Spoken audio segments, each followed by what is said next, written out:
That day I rode into Ledge, there was a kind of hysteria in the air, as though a whole town were coming apart at the seams. Well, snow, this could be Christmas. Yeah, they're busy, all right. Well, you might say we was trimming a tree. We're going to have a hanging. Men happy over a hanging? Oh, they're just noisy at the prospect of some excitement. Who are you looking for, mister? I mean Bob Cavis. I understand he has a cabin outside of town. You a friend of Cavis? I'm a friend. Well, Bob's took himself a room in town. About where you see that little knot of men down there.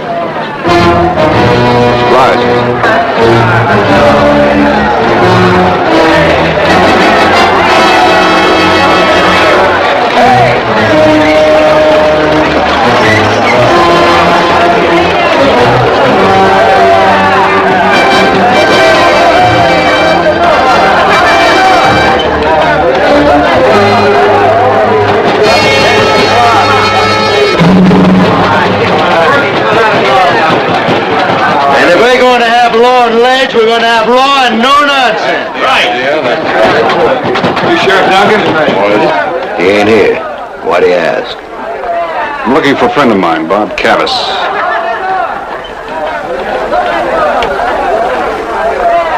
How come you ain't dressed in black? It's the second time I've asked about Cavis without getting a straight answer. Where is Sheriff Duncan?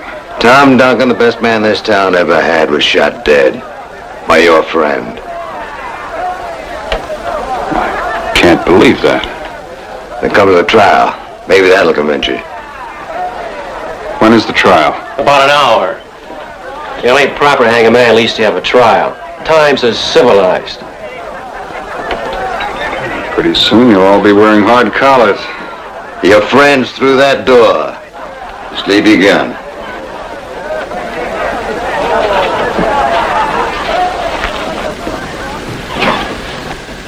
You taken a liking to a cage? Why not? After 10 years of it, it feels almost like home. Did you kill Tom Duncan? No. Who did? How should I know? I wasn't even at the cabin. Tom Duncan wasn't shot at the cabin. He was shot on the trail into town. He had been to your cabin, and a set of footprints followed him out of your cabin.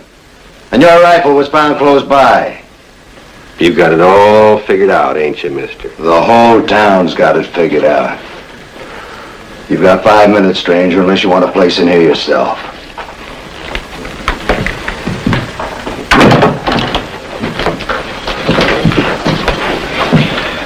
All right, Bob. Let's have the whole thing. Look, Vince, ride along. There's nothing you can do. What does that mean? I'm tired. If you didn't do it, you don't have to pay for it. Don't care much anymore, one way or the other. You mean you'd let them hang you for a murder you didn't commit?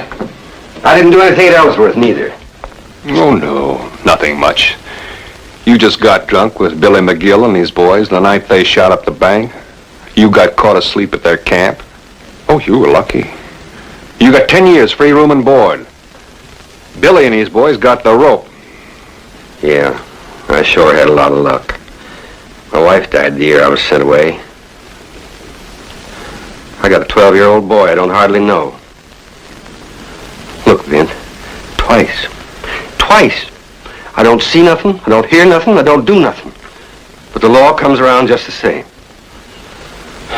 Well, they won't be around anymore. I didn't know you had a boy. Where is he? Up the cabin, I reckon. Don't worry on him. What's going to happen to him? He'll make out. He's a kid. Kids make out. Oh, sure. Scar on the heart doesn't show.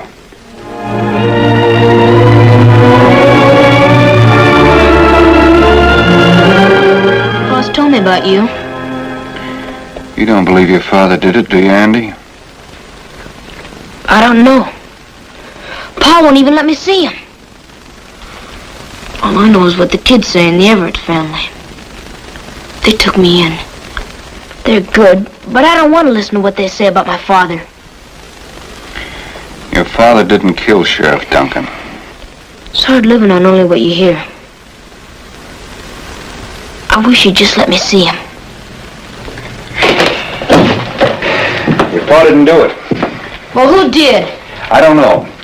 But I'm going to try and find out, and you're going to help me. Can I, Mr. Bonner? Can I, please? Sure, boy. But we got to prove it. And we got to prove it legal. You understand?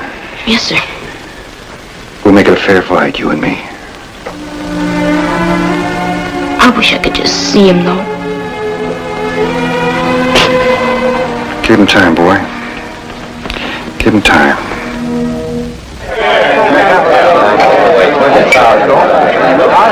Hey, now, who's going to be the prosecutor? Yeah, that's right. The what? The man that tells why you hang him. Yeah. Now, if it's going to be done legal, we got to have a prosecutor. That's right. I had been to Denver, and they have a right. We have to have a prosecutor. Now, sure, who's it going to be?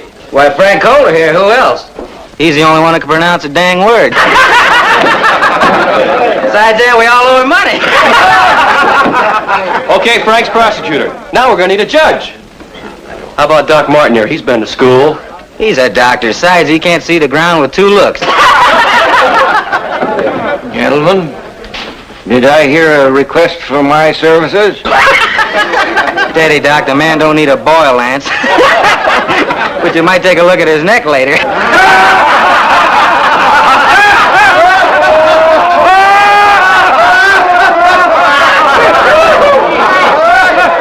Well, let's start her off.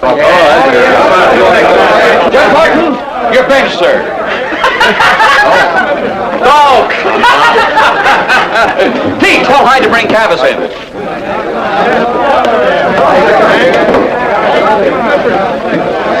Listen to him cackle. The hanging's solemn. No need to be taken on or screaming and drinking. You're a stripe different, huh? I'm the hangman. Oh, they don't think much of me. I'm just a little piece of dirt that best roll over or get stepped on. But I've been important. I worked my rope in some of the biggest towns. Hey, this quarter's now in session. Frank, we oughtn't to start now. It's supposed to be a newspaper fella from Cooper City. This ain't a sideshow, Hyde. Let's try to have some semblance of a trial. Oh, but we needed some girls, like Justice. I seen her picture once. She's a stand-up, handsome woman. Come, Cavis. Stand up to the bar. It's liable to be your last chance.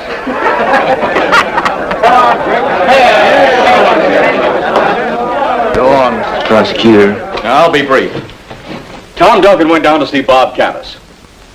Pike here heard him say he was going. Right, Pike?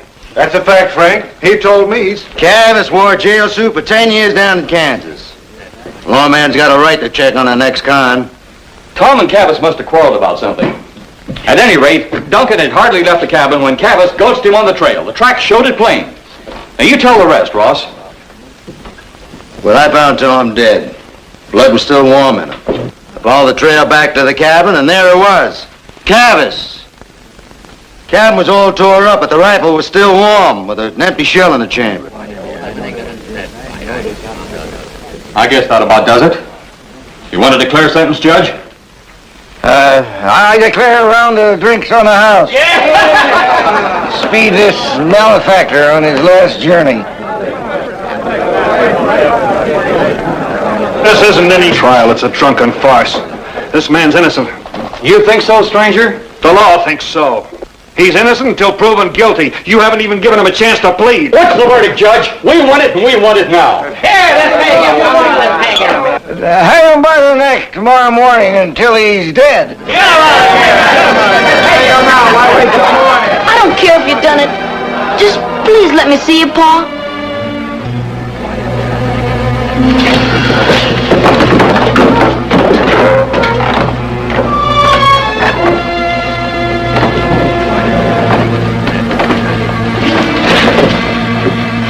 You're the one who wants my father dead.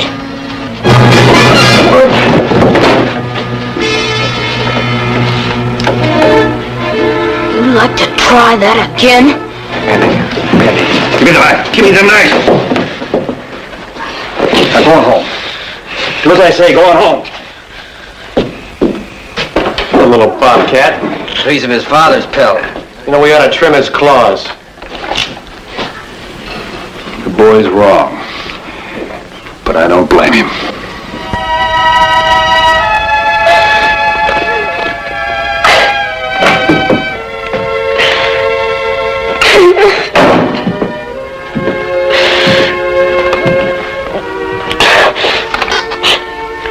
Here. I hate them. Them in their courts. I'd like to... Kill him? They deserve it. Andy, I told you what we did had to be legal. And what they do, that doesn't have to be illegal. Is that it? It's what we do that's important. You know, that's easy to say. But when this thing is finished, you're gonna ride off in your pony. And I'm gonna stay here with the people who killed my father. Now, how do you think I'm gonna feel, Mr. Bonner? Look, Andy, I know how you feel. But it's the law that counts, not the kind of law they're using. There's more to it. It's come down for hundreds of years. It's all we've got. What we do has to be done the legal way. Well, what do we do, Mr. Bonner? I've got some questions. I'm going out and find some answers. Now, Andy, you stay here.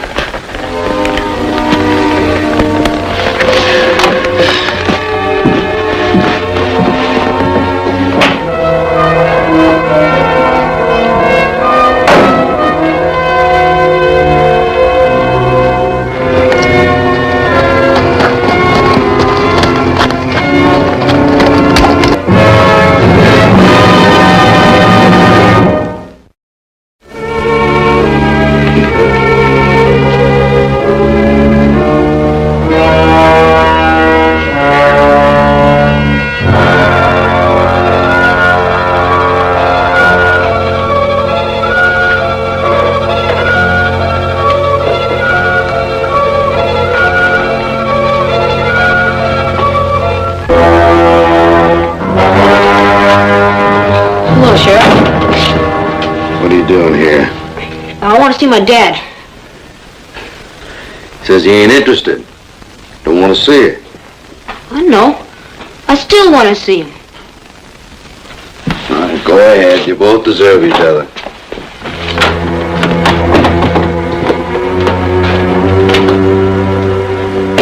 What you doing here, boy?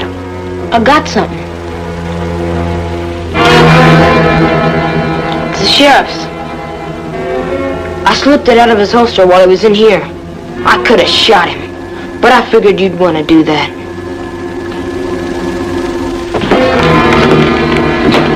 I see, Cavis? Just leave your gun.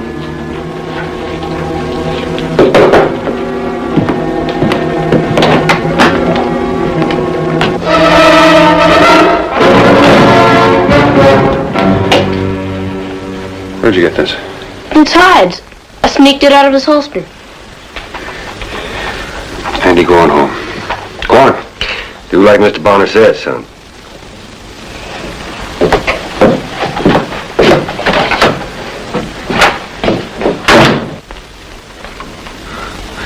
He said he'd have killed Hyde himself, only he thought I'd want to do it. After that trial, what could he think? After tomorrow morning, he won't have to think about it.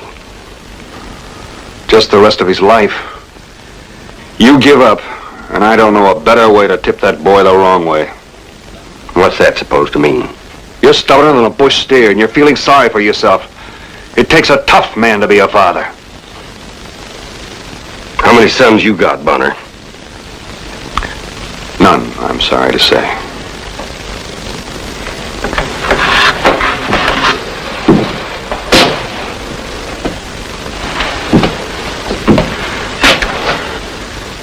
You can have Andy.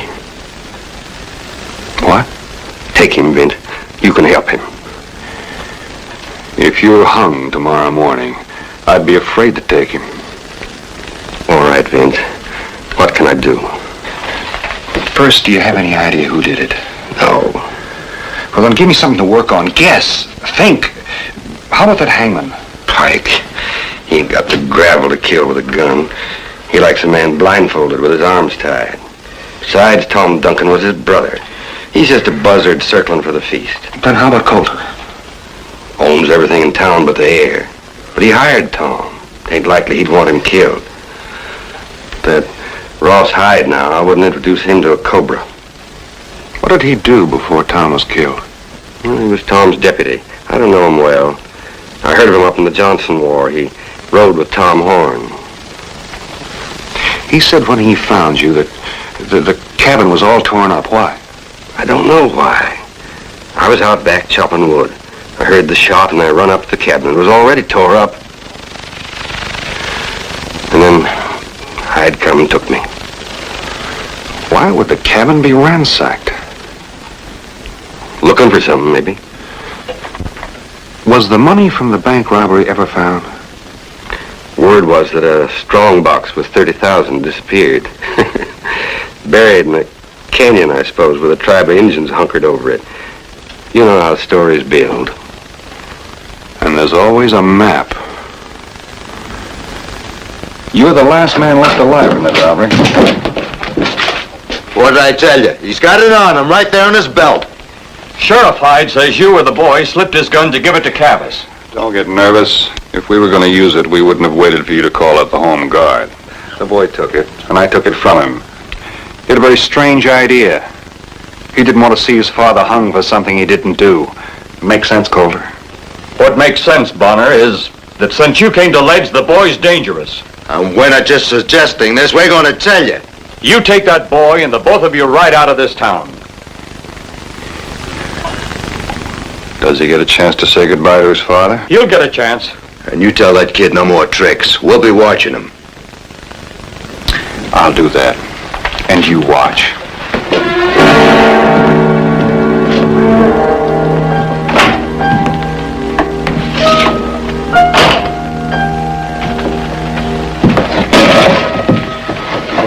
Andy, that little trick you played with a gun bought us 2 tickets south tonight. We've got only one chance to save your father. What do we do, Mr. Bonner? It's a slim chance, but we'll have to take it. It's dangerous. It depends on you. Now, we'll need a piece of paper and an old envelope. The older, the better. Now, listen carefully.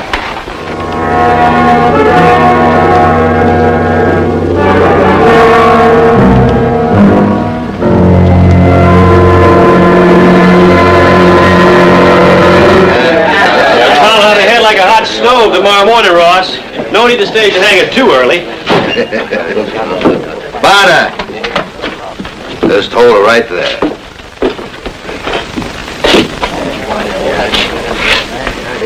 All right, go ahead. Come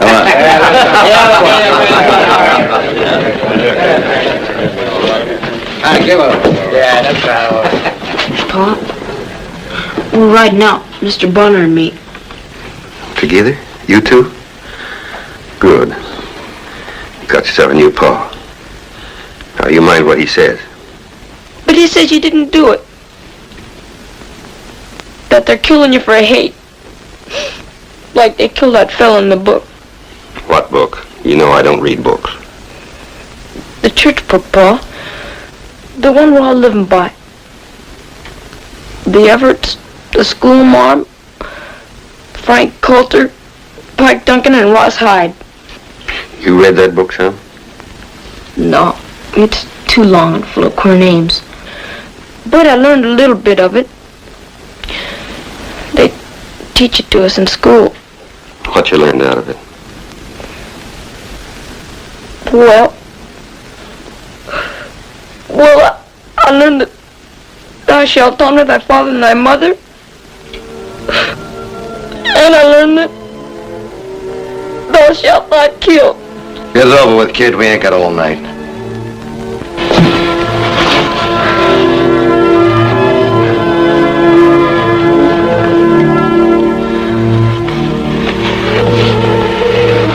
I got something for you, Pa. I found it in the cabin. Thanks, son. It ain't much. Bye, Pop. In case I don't see you anymore.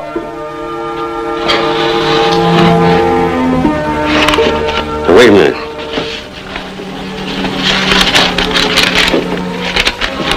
Here, you take this, boy. Open it after tomorrow. May make up to you for some of the things I never give you.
Right there. Get your hands up on it.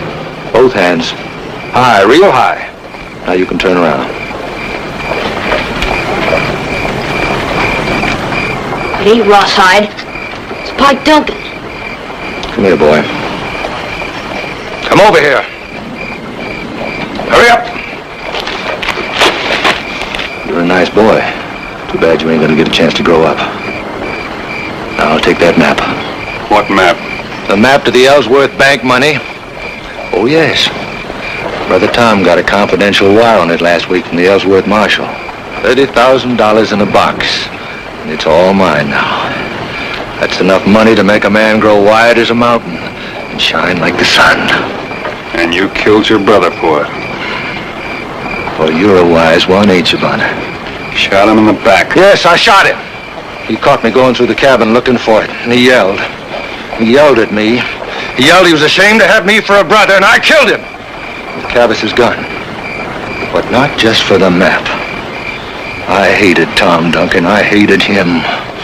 He always got the favors, and I got the scraps. Big.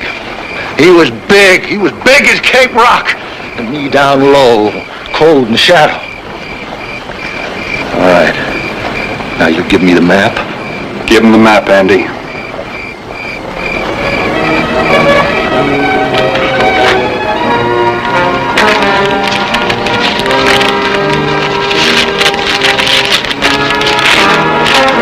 Blank. This ain't no map. Why, you see the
October and turning cool already. And I was headed for Yucaipa in the Red Rock country. I'd planned to pick up a few wild ponies. Also, I'd have a chance to visit my old friend, Doc Cross. A howling dog started it all.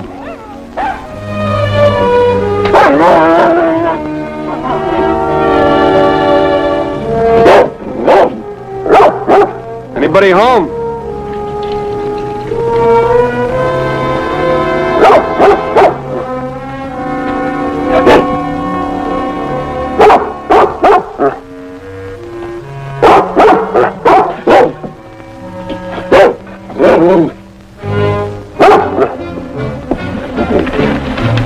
Oh, you're a nice fella. Yeah, you're a nice boy.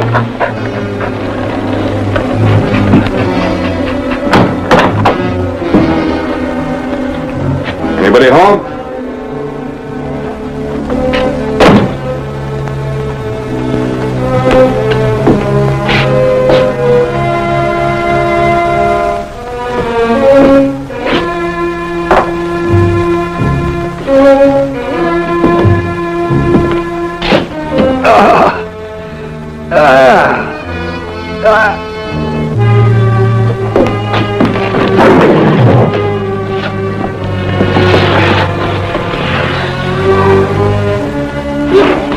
Hold it, old man. You got the wrong fella. Maybe I have. Sorry. Something about the bushwhack makes me kind of cranky. How did this happen to you? I was gored by a butterfly. Come on, I'll give you a hand. Take it easy.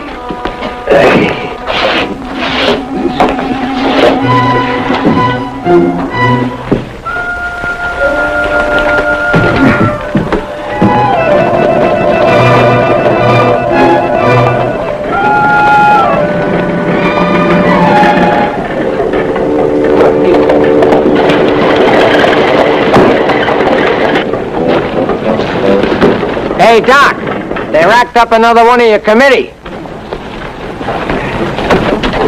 Bring him in. Bring him right up here. Vint Bonner, am I glad to see you. Hi there, Doc. While you're socializing, the patient can bleed to death. The cotton boys? Who else? Come on. Come on, look out. Take it easy. How'd it happen, Tom? My fault. They caught me napping. This is the 5th this week. What happened to the town of Harmony? It used to be a real peaceful place.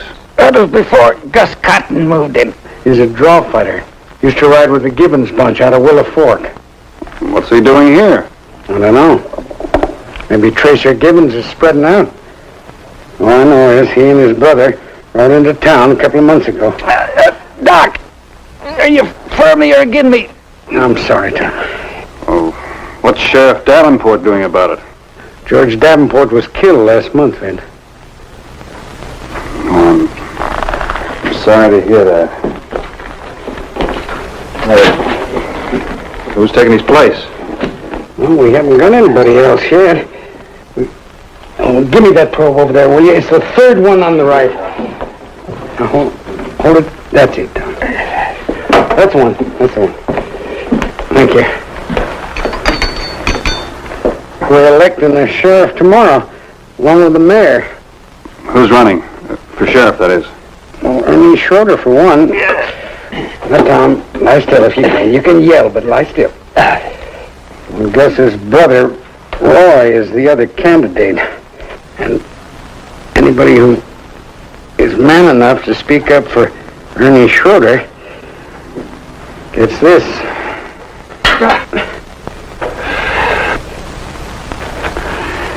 You've had your troubles, all right. How about giving us a hand with them? I mean, just until the storm blows over, huh? What? I had a group of people that are working for Ernie Schroeder. The Citizens Committee to Keep Harmony in Harmony. That's what we call it. How about it, Ben? Now, Doc, you know I'm not a resident. I can't vote. Yeah, but you carry an awful lot of influence. I mean, if you were to come to the rally tonight and sit up on the platform next to Ernie Schroeder, you'd sure swing a lot of votes. It's none of my business, and you know it. Yeah. I guess you're right. I mean, I just wouldn't feel right butting in. Yeah. You staying at the hotel? Oh, yeah. I'm going to stay around long enough to get a hot bath. Well, the rally's up at the town hall. It's at 7:30, Ben. Don't count on it. Well, you know best. You gonna be all right? Oh, sure, he'll be all right. Well, I'll see you before I leave. Yeah.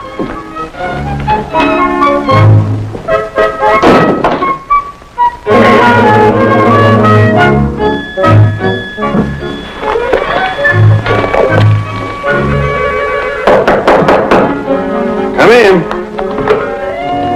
I'm not through yet. That's all? Oh, I thought you were the kid come for the tub.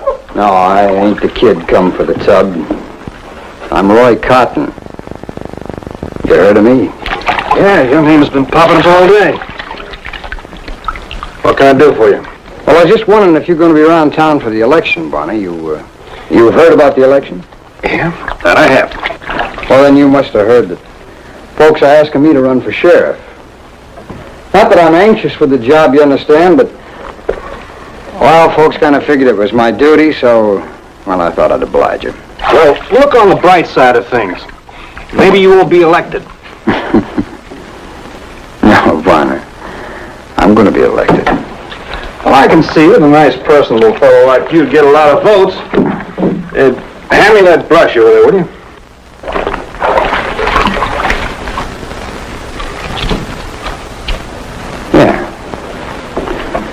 Yeah, I'll give you the brush. Right. I'll give you some good advice, too, Barney. Saddle up right now. Well, now, Doc mentioned something about a rally he was having tonight. Kind of asked me to come. Barney, you know, you go to that rally. You're just asking me and guess to do something about you. Maybe I am. All right. You had your warning.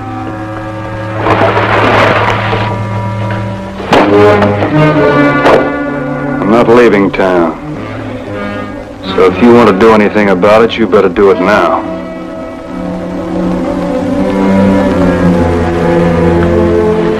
I don't want to shoot up no hotel room, Bonner. Room's paid for, in advance.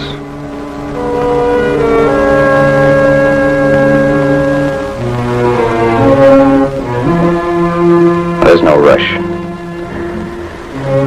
You just be out of town time sun goes down, Bonner.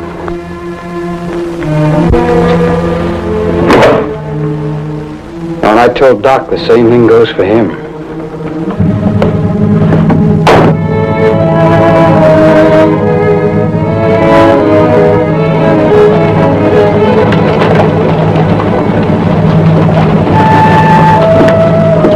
Well, I guess nobody relishes the idea of being told what he can do and what he can't. But mostly I was concerned about Doc Cross.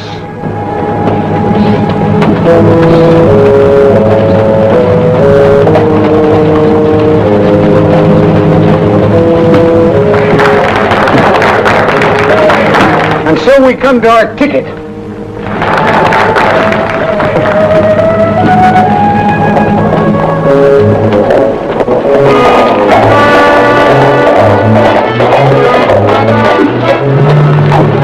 It didn't look like the Citizens Committee to Keep Harmony in Harmony was doing much good.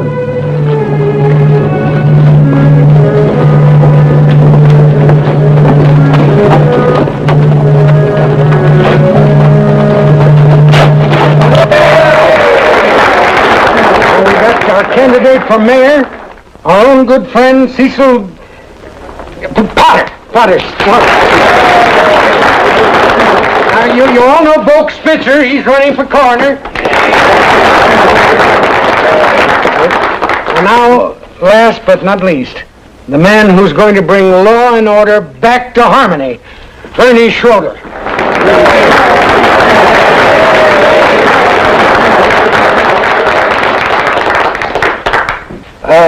Well, I guess that's about all, folks.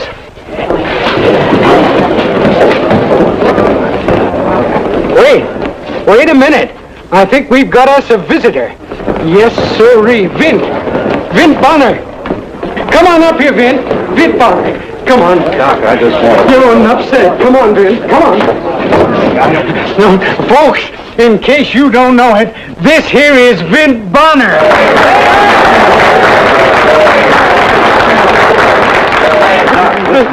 No, now we got real work to do. Because before polling time, I want every citizen in Harmony to know that Mr. Bonner here is on our side.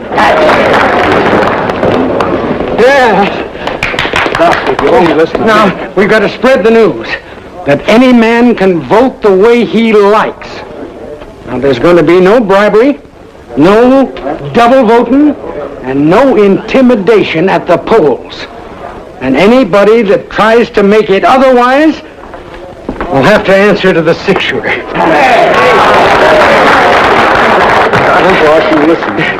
Now look, we gotta organize to spread the word. Now, Amos, you take all the people west of Cedar Street. And, Kinney, you take the section down by the creek. And if they're asleep, wake them up. Now, I'll take the center of town, and all of you, just go on out and give the word. That's right. Go on. Oh, wait a minute. There's just one more thing. You tell everybody that Vin Bonner is going to be at the polls himself tomorrow, just to make real sure that this election is run honest and free. Goodbye. Doc, you listen to me. Oh, Vin, were you speaking to me? You know darn well I was. Oh, do you want something? Do you want some water, maybe? Huh? No, I don't want any water. It's very refreshing. Doc, I'm not going to have people going around saying I'm interfering with their election, so you just call them back and tell them that before it's too late. Oh, Vin, it's too late now. And I guess I better be running along, too, because I got a lot of people to talk to. All right. You go right ahead. But tomorrow morning you're going to look awful foolish because I'm not going to be there. I always reckoned you a man who set quite a store by his duty. I do. And I figure my duty right now is to mind my own business.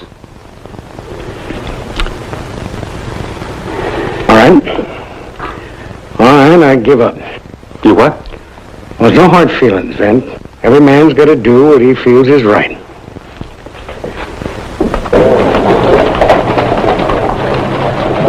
Hey, Doc, wait a minute.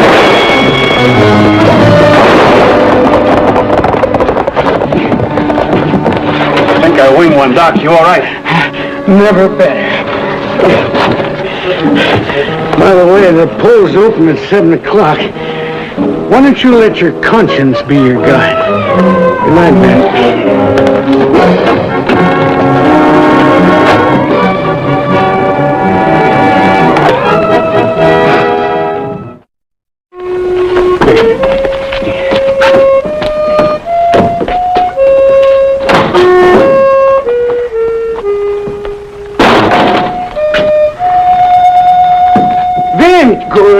Good for you, Vin. I knew you'd come down to oversee the voting. Well, I don't mind telling you I did some tossing and turning about it. Oh, well, if it's interfering you're worrying about, just forget it. Because the town charter clearly states there should be a nonpartisan at the polls. I read up on it this morning. Well, start her off, Doc. Yeah, all We've right. been eating these lists. Come on, Ryan. You sit right in this chair. Looked like there was no way for me to wriggle out of it, so I sat me down and started checking off names.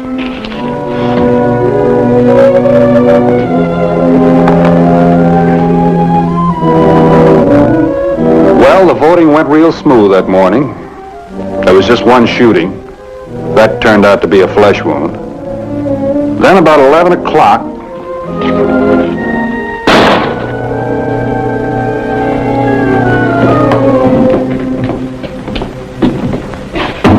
Roy Cotton. You'd be Gus. That's right.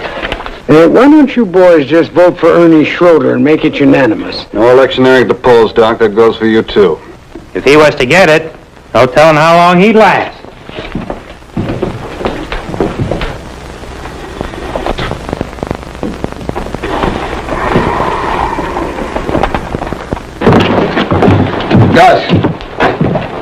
Gus, what do you think? You should have gunned him when you had a chance. Come on. Where to? Willow Fork. Tracer Gibbons? You know anyone better?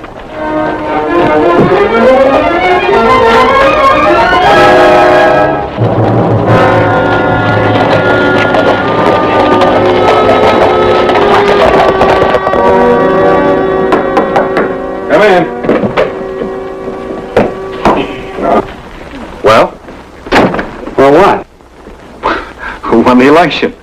Oh, that. Well, it's so hard to say, Vince. Hard to say. Well, I mean, we had to have a complete recount. We just couldn't believe our first totals. As a matter of fact... Look, did Ernie win or didn't he? No, Vince, he didn't win.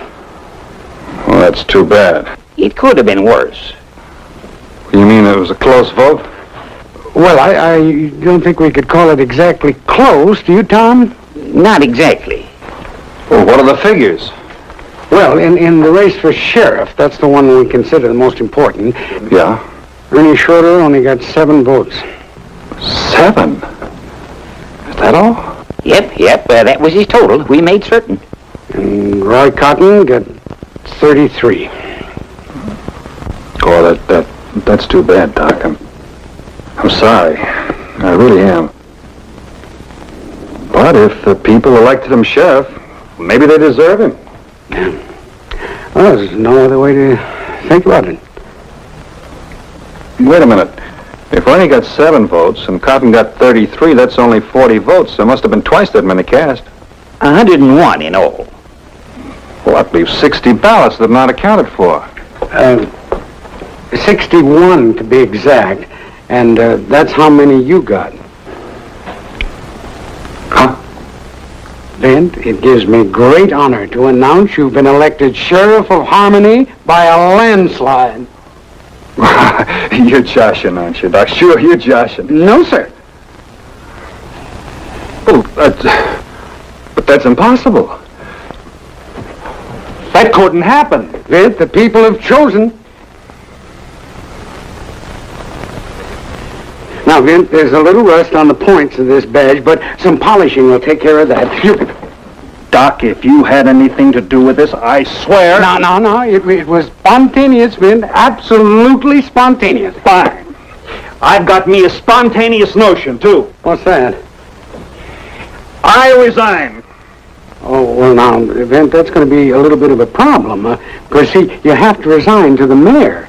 And we haven't got a mayor yet. Not until we swear you in.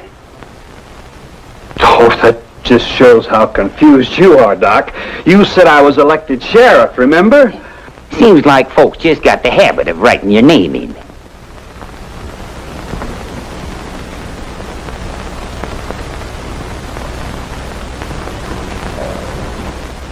You mean they elected me mayor, too? By a 2-to-1 majority, Your Honor. You didn't do so well for coroner, though. Both Spitzer beat you out by 4 votes. Oh. Well, I wouldn't feel too badly about that then, because Boke's a very popular man, you know. And... Oh, sure.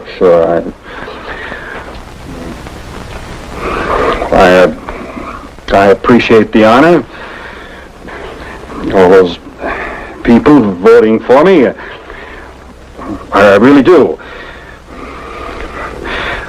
But I haven't the faintest idea of being sheriff or mayor. But the people have made their choice. They got stampeded, and I don't take it as much of a favor from you, Doc. Oh, now, Vince. Well, you can just have yourself another election.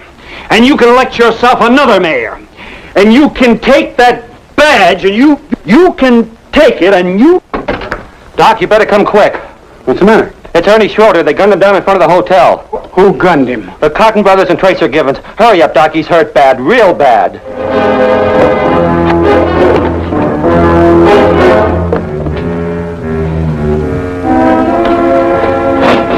Vince, I'm going to have to leave him in this room for a while.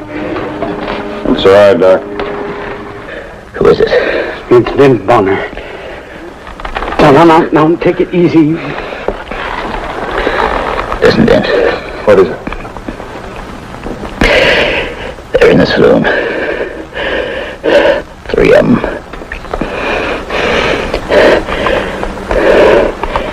I never really thought I'd be wearing one of these. Now, wait a minute, Vince. You were right. It's not your business. It's our problem. We got to solve it ourselves. Now, look, Doc. Minding your own business is a good thing. But there's such a thing as carrying it too far. Vince. Yeah. Givens is the fastest. Take him first. I remember that. Oh, wait a minute. I'll go with you. Don't Don't take this wrongly, but you'd just be more for me to worry about.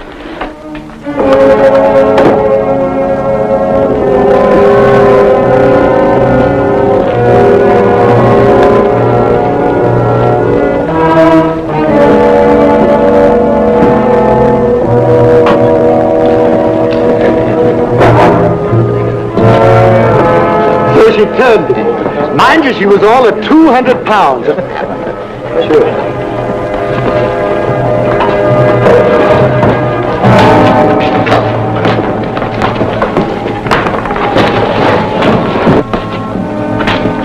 Come in. Come in. Friend of yours, Gus? I've seen him before. Well, step up to the bar. What's your pleasure?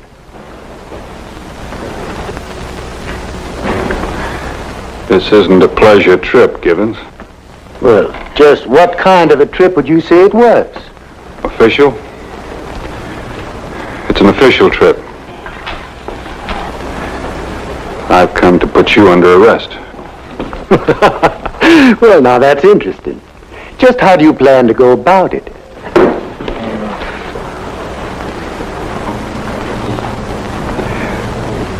Well, it'd make it a lot easier if you just put your hands up and come along with me quietly. Well, it used to be even a lawman given. You wouldn't know an even break if you saw one, Givens. No sporting blood.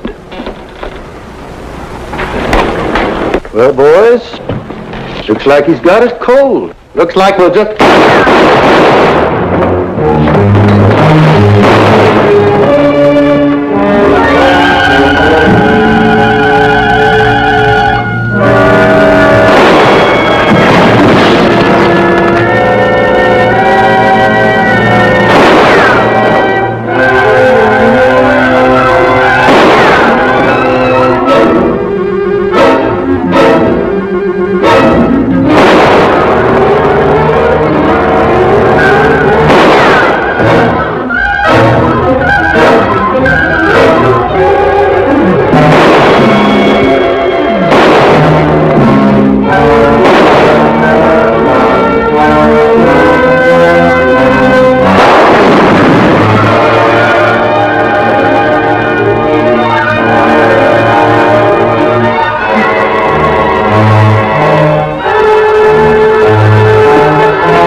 Thanks a lot.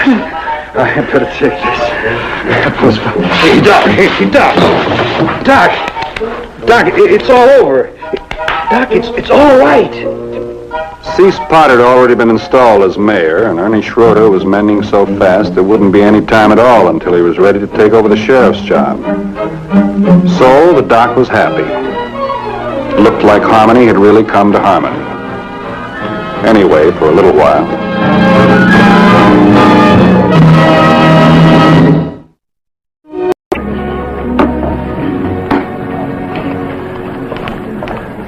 One.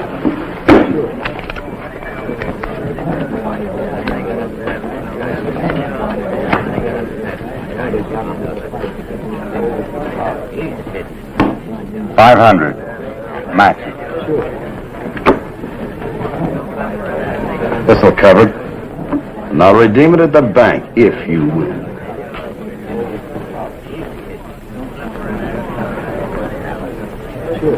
You just made yourself a call, Mr. Jason. Beat it. It ain't possible. If you're looking for sympathy, you'll find it in the dictionary. Not this hand, Marlowe.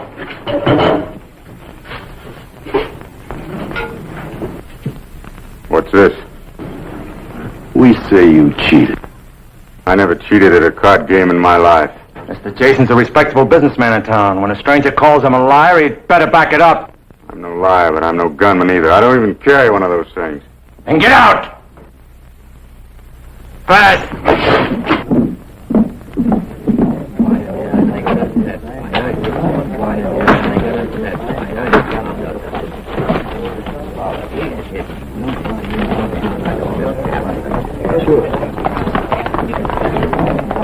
My diamond!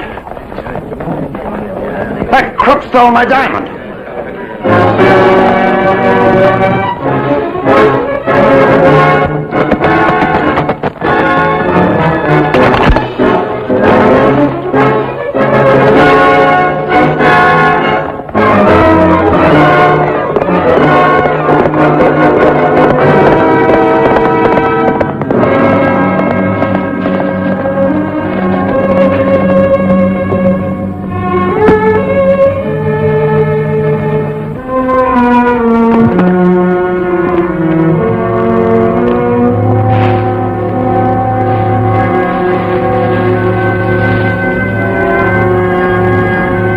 Afternoon.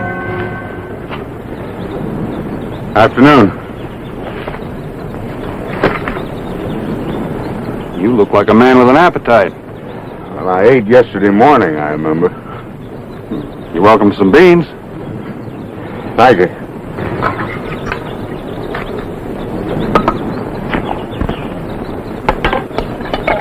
Here you are. Thank you.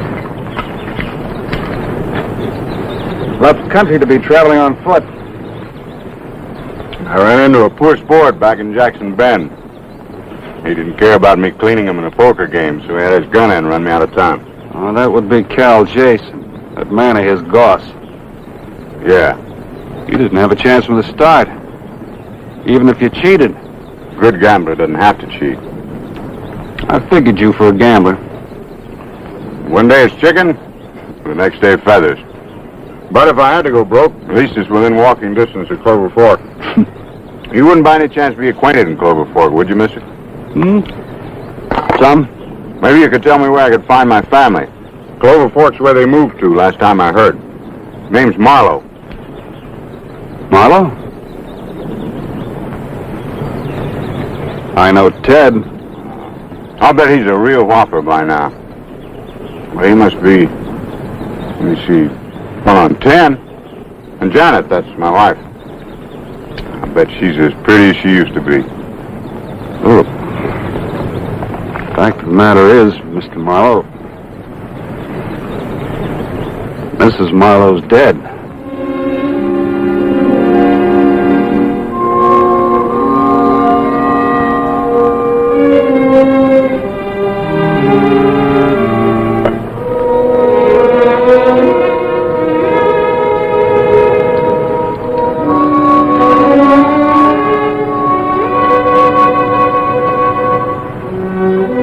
Now. Pneumonia.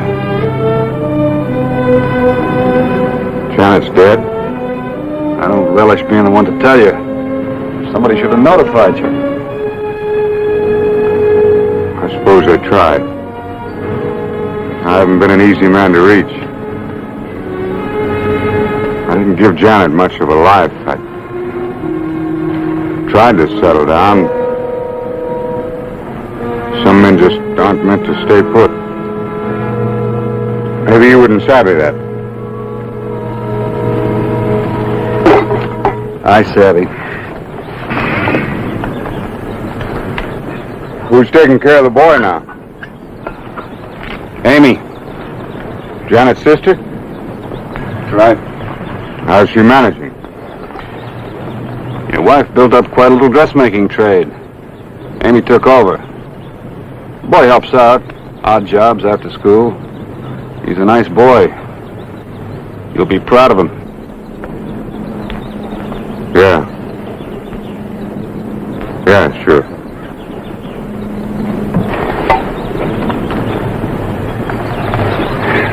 Well, I'm sorry I can't take you with me. But I don't think my horse could carry us both. Oh, that's all right. Thanks for the food. I'm sorry, I didn't even ask your name. Name's Bonner. Pimp Bonner. Bonner? Yeah, I've heard about you. I'm pleased to meet you, Mr. Bonner. Oh. Good luck. Oh, since you'll be in Clover Fork ahead of me, I wonder if you'd stop by and tell Amy and the boy that I'll be by to see them. I'll do that. Ooh.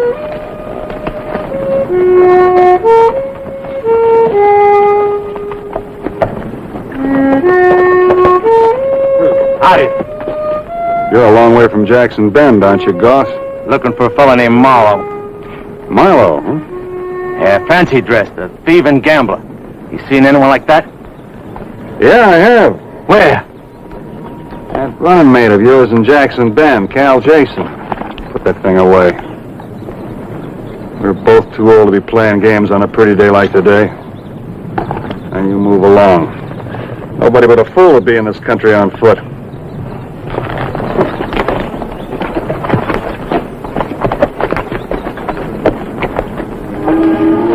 Bent, it just isn't fair for him to come here after 8 years. He is the boy's father. He was Janet's husband, too. But that didn't make any difference to him. He still has a right to see Ted. What'll it do to the boy? He thinks his father's dead. I know. When Janet was so sick, Ted wondered why his pa wasn't here to help her. What else could I tell him? I don't know. Mrs. Peters will be here most any minute for a dress fitting. Mr. Bonner! Ha! Whoa there, boy. I seen your horse car outside. Saw, Ted.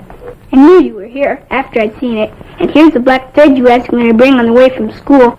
Oh, Mr. Bonner, I can do that gun trick you showed me real good now. Good.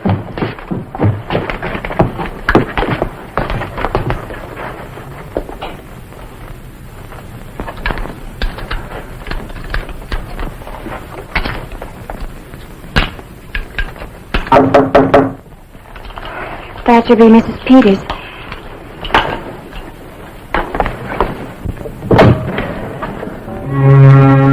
Hello, Amy. Rafe. Aren't you going to ask me in? Or weren't you expecting me? She was expecting you, all right, but not so soon. Come in.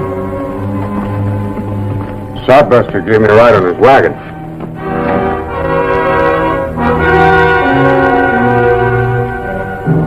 Now, this is Ted. I'd know him anywhere. Come here, boy. Let me take a look at you.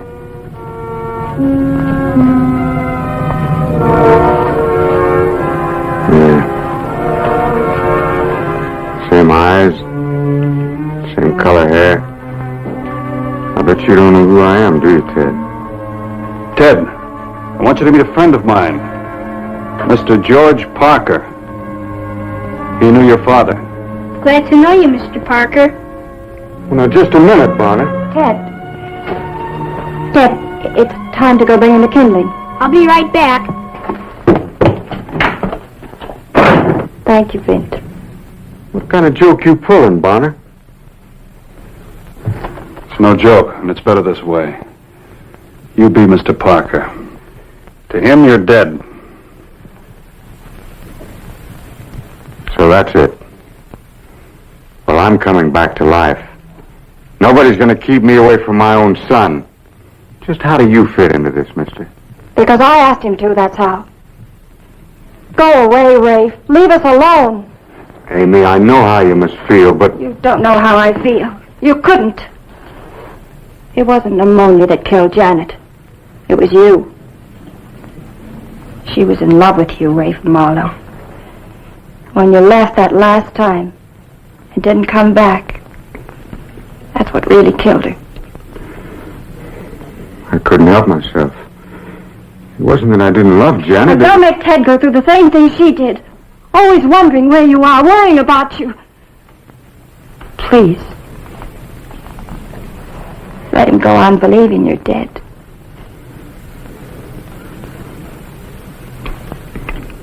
I think we better get one thing straight. Ted's my son, and he's got a right to know it. And I'm going to tell him.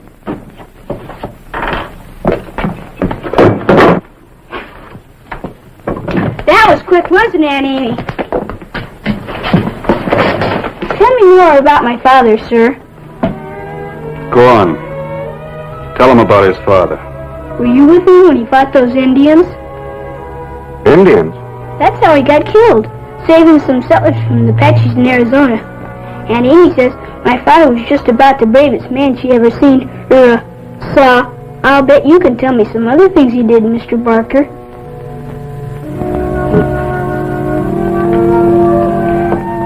Your dad was quite a man, Ted. There'll never be another one like him. But, by the way, you got my name wrong. It's not Barker, it's Parker.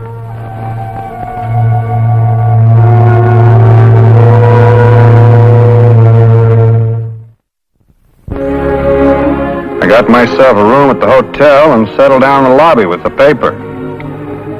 But my mind wasn't on it. The way everything was working out was so peaceful that it just seemed a little bit too peaceful. Thanks, Bonner. What for? Oh, for making me think twice. So you decided to go on playing dead, huh? Sure. But I wrote myself a mighty heroic obituary. What made you change your mind? Oh, I don't know. Amy talked sense, and, well, I did sort of promise to stay over another day, though. How come? Tomorrow's Saturday, and the boy said he'd like to go hunting. I guess I owe him that much. Seems reasonable. Only if I stay over, I'm going to need me a little stake. Now, I'm not asking for a loan. Not without security, anyway. I'll need about $25. This thing real? Well, if it isn't, I don't think that gunslinger of Jason's would have bothered to try to find me yesterday. He's over here today. Guess he wants this back. I want it fair, but that's another reason I've got to be on my way. Oh, about the money, I'll have it back tomorrow. How? I checked a poker game in there. They know as much about cards as a blind Indian. Ted sure has his heart set on going hunting. Well, like I said, it seems reasonable. And you keep this. No, business is business. I'd rather you keep it anyway in case I get reckless. But I have a feeling this is my lucky night.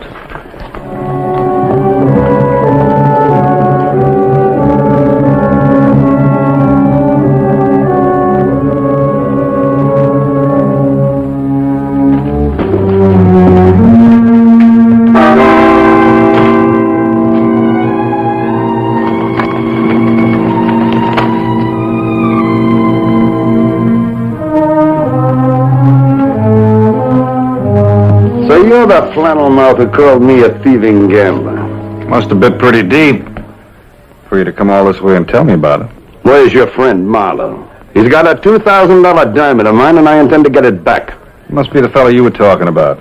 I run into a kid who saw you sharing chuck with him. Well, it's a good thing you didn't stop for dinner. I only had beans enough for two. Where'd Marlowe go? I couldn't tell you that. You mean you won't? Maybe the night air will revive your memory. Outside.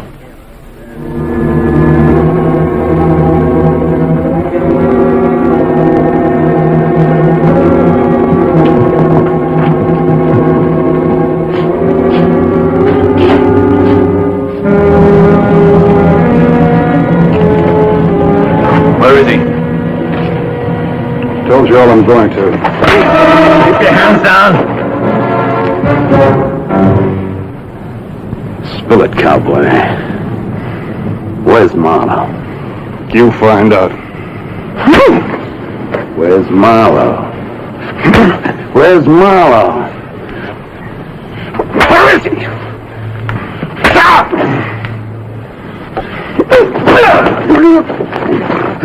Let him go or you'll shoot. Go ahead, shoot. Now you do as I say or I'll break this man's neck. First, drop that gun. Drop it!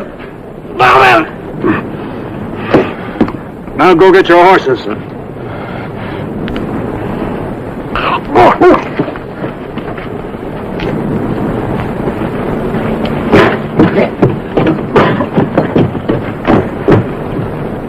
And don't stop till you get to Jackson Bend.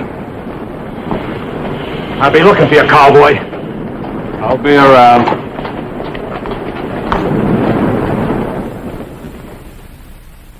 The money Marlowe had borrowed was waiting for me next morning, and I gathered he'd made a killing in the poker game. But Sunday things were still bothering me about Ted and his dad. I wondered if he had left town as he promised. Mr. Banner! Mr. Banner! Whoa, boy. Don't you ever walk any place? I saw you right in, but I guess you didn't see me. I've been wanting to find you. What can I do for you? About Mr. Parker. Don't tell me he's still in town. Yes, but I think he's going to leave in a few days. A few days? He told me he never stays in one place very long. Guess that's right. Well, when he goes, I'm going with him. What? I ain't ever had so much fun in my whole life.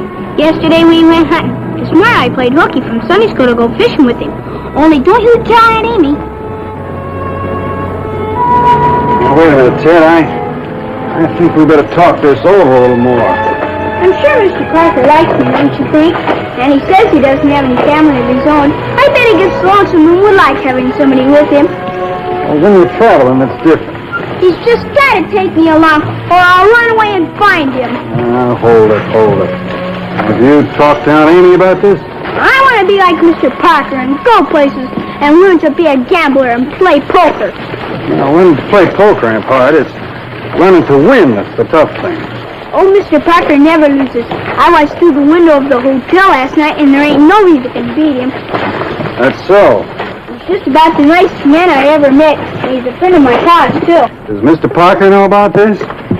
No, I'm scared to tell him. I'm scared he'll turn me down. Will you ask him for me, Mr. Bonner? Don't you think you better talk to your Aunt Amy first? I know what she would say, and it wouldn't make any difference. I've already decided. All right, I'll tell Mr. Parker what you've decided. Meantime, you run along home. Tell your aunt I'll be over later. Okay. Settle down, get a job, make us a home. Then later on I could let him know I'm his old man. Yeah, you could do that. Yeah. Oh, what's the use of trying to fool myself? I couldn't do it for his mother. I couldn't do it for Ted either. I'd be rolling on inside of 6 weeks. He said he's going to follow you no matter what. He'll go back to Amy soon enough. You didn't. Well, he's not me. He's a lot like you. He thinks you're the greatest fellow that ever lived. Outside his pop, that is. You're his idol. All right, I'll get out of town tonight. Kid's got the longest memories. Even after you had gone, he'd still want to be like you. Well, he can't. I want my son to do better than a gambling tramp like me. Nobody's got any use for broken glass. Same thing is true of broken idols.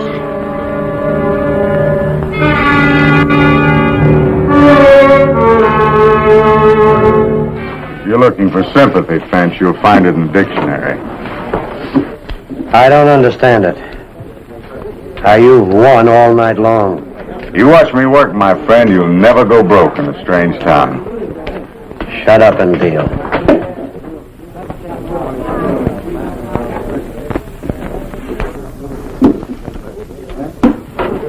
Ante up.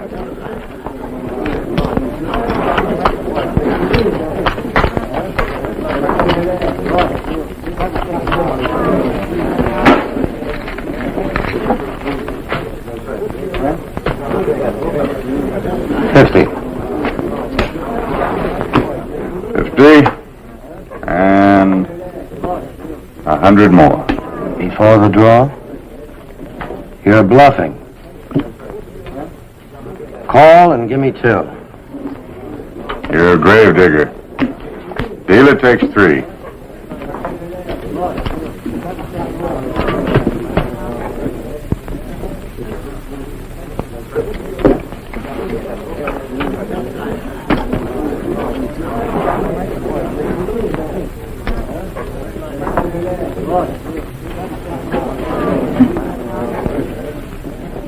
$200.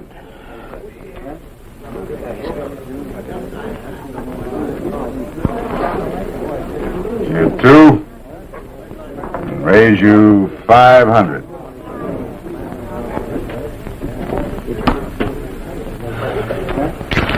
All right, Parker. What have you got? Looks to me like about 2 pair. Well, that just don't happen to beat a full house. Might. Seeing as how it's 2 of the same pair. 4 jacks. You keep your hands off those chips. You're not going to cheat me out of this pot. You're talking wild, French. All of you saw me. I threw in 2 discards. One of them was a jack, and there's only 4 jacks in the deck. He dealt himself my jack. That's how he's been winning. Cheating like a dirty rat. Well, you're through cheating, Mr. Parker. Hold on.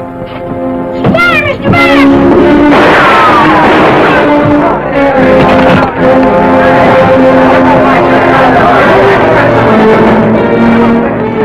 Did the kid see it? Yeah, he saw. All right, you know what to do with this.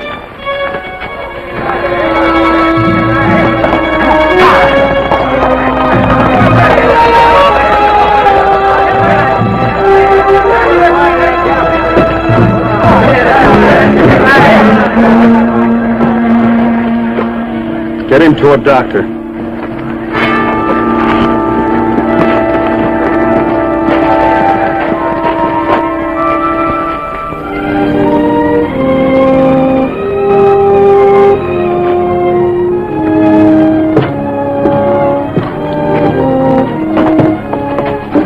Ted? I haven't seen him. There he is. And I wanted to be like him. To go with him. A man who cheats at cards is more than a snake. I wish I never seen him. I don't think he's a friend of my pa's either. Pa wouldn't have nothing to do with a skunk like him.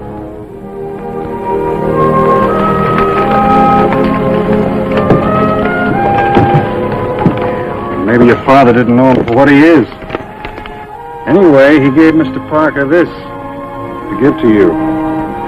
Your Aunt Amy will keep it for you. It's worth quite a lot of money. Your pop wanted you to have an education. Thank you, Vince, for everything.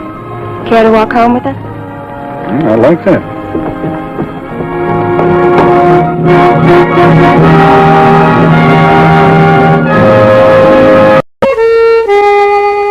Quiet city. Well, not so quiet today. I remember just a few years back when it was the hottest tempered town in the whole valley. Guess that's all gone now. Only excitement left appears to be a couple of noisy drunks. Oh, wait. Fits you right in, that song. Yeah, it does. You boys have had it. No, what are you off a bit? Ain't gonna be no nonsense in this town, not so long as I'm sheriff here. Wait a minute now. No, just a minute. Go, wait a minute. Now, just a minute. We just had a little fun. What are you doing? I know that, John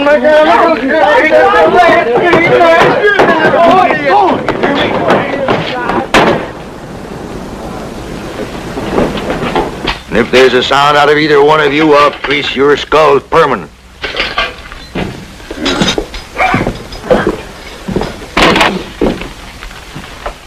Well, what can I do for... My golly. Vint Bonner. Heck, Partridge. Why, you old rustler, you. Never thought I'd see you again. How many years it been? 5, 6? Long haul. And you're still the sheriff of Quiet City. Sure I am. Why? Did it surprise you? No, not at all. Wouldn't be the same without you. Sheriff Partridge in Quiet City. Well, I admit it's been a long time. 37 years. Well, what brings you to these parts, Vint? A little favor for Tim Parker. You remember him? Tim? Oh, sure. What's he got into? Among other things, a big hunk of acreage down this way. He asked me to come down and sit on it till he got here. Out toward Fulton. Oh, Fulton. That's farmland. That's all you ever see around here now, Vint. Nothing but farms. Times change. This town's changed, too. Main Street's 4 blocks longer, and houses run all the way down to the creek. There's a lot of people for one man to keep towing the mark. When's the last time he had a shooting here? What difference does it make when the last time was? The point is, next time it'd be 5 minutes from now if I didn't walk up and down the streets all day and half the night, keeping the peace like I always done. Well, how long is it? Oh, how do I know? I don't put them on the calendar. You know as well as I do that if I walked out of here without my gun on, those varmints would start killing each other and me before I could even get that door closed. Now, heck. Don't you heck me. You been talking to Buzz or somebody?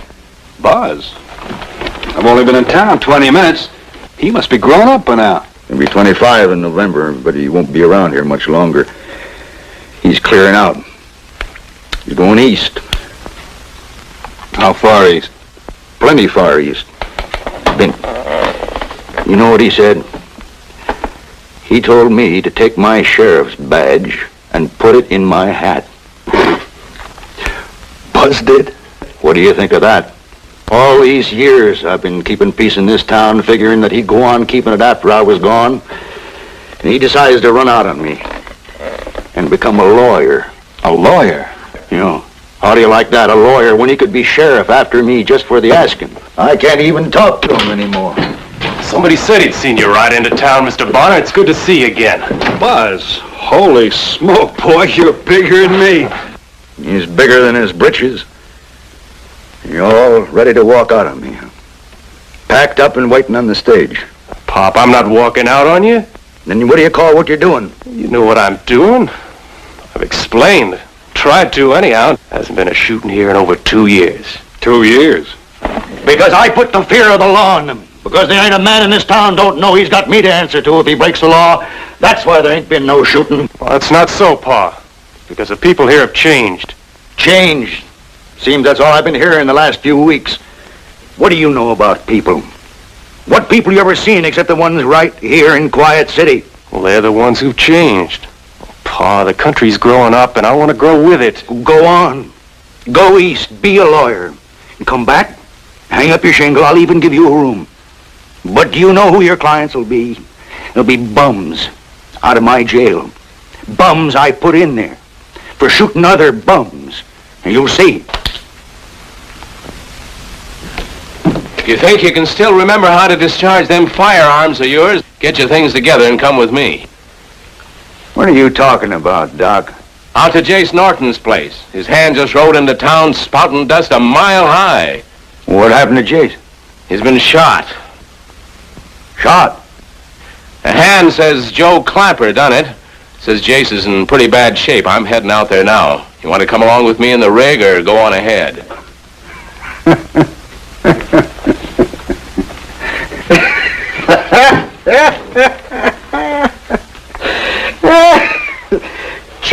Changed, have they? Respecting the law, are they? Well, go on. Go east and learn to be a lawyer. Maybe if you learn fast enough, you can take on Joe Clapper for your first client. So this is how the country's grown up, huh? Oh, I gotta laugh at you two. Honest, I gotta laugh. Well, come on, Doc. I'll pace you out there.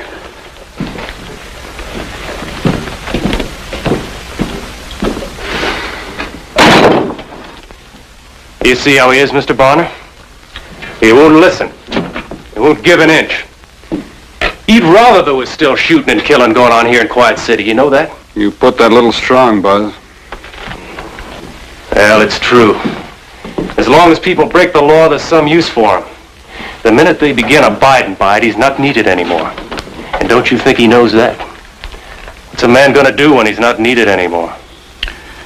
That's a question we all have to answer for ourselves sooner or later.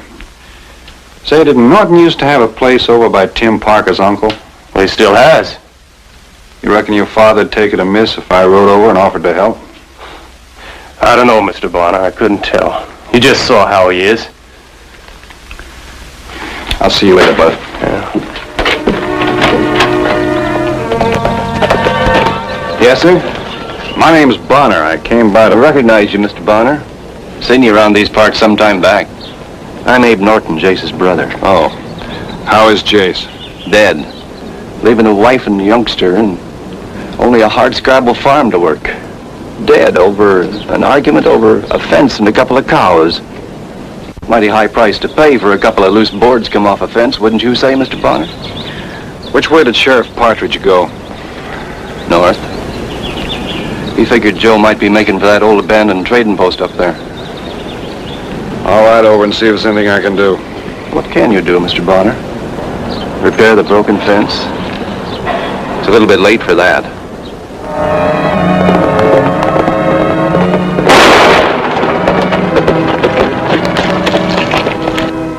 Joe Clapper, you come out. This is Sheriff Partridge.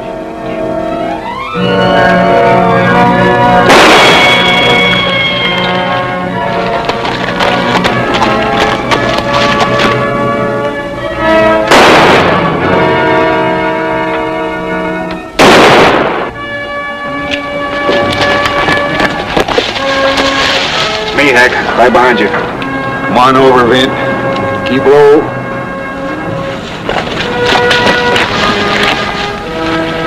I came by Jace's place. Did you talk to Abe? Yeah, I talked to him. You know what Clapper's packing? Nothing but a 6-gun. Anybody there besides Abe? No, I didn't see anyone. Oh, I reckon he ain't had much time yet. Time? Everybody hereabouts like Jace. Nobody much cares of this Joe Clapper. Wouldn't take Abe half an hour to round up a dozen or more. What for? Necktie party? You don't mean that. Oh, don't I? Hold it. Hold it, Vin. Joe Clapper, I know where you're at. I know what you're packing. You don't stand a chance. You want to close in? No, he's still got some slugs left. Well, the sooner he's out, the sooner we can take him. All right, Vin. You go on around. I'll keep you covered. On my way.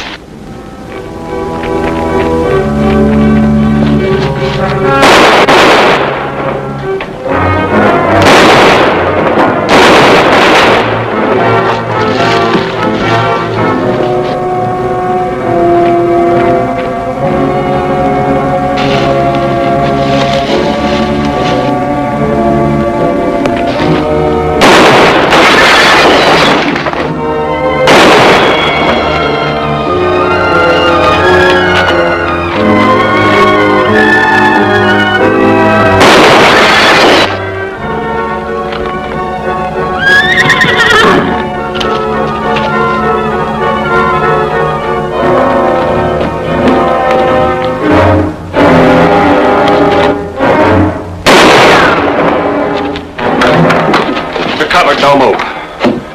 That means don't turn around or anything. Who are you? That's Bonner. Bonner? What are you doing in these parts? The main thing I'm doing right now is disarming you. Throw your gun away.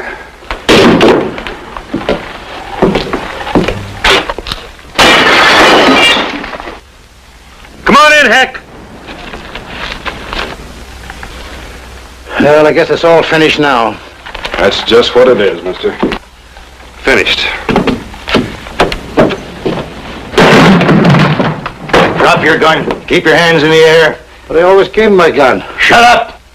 I don't want any moves or fast talk from you. Now, turn around. Turn around slow. Turn around, I said! But he's already disarmed, Heck. All right, then. I'll take over from here. Now, put your hands behind your back. But, Sheriff, I'm coming in peaceable. No, you hear what I said? Hands behind your back. All right, Vint, tie him up. Do you think you need to? All right, I'll do it myself. Don't you move, mister. Not a move, you hear me? Vint, grab up his gear. We gotta get out of here fast.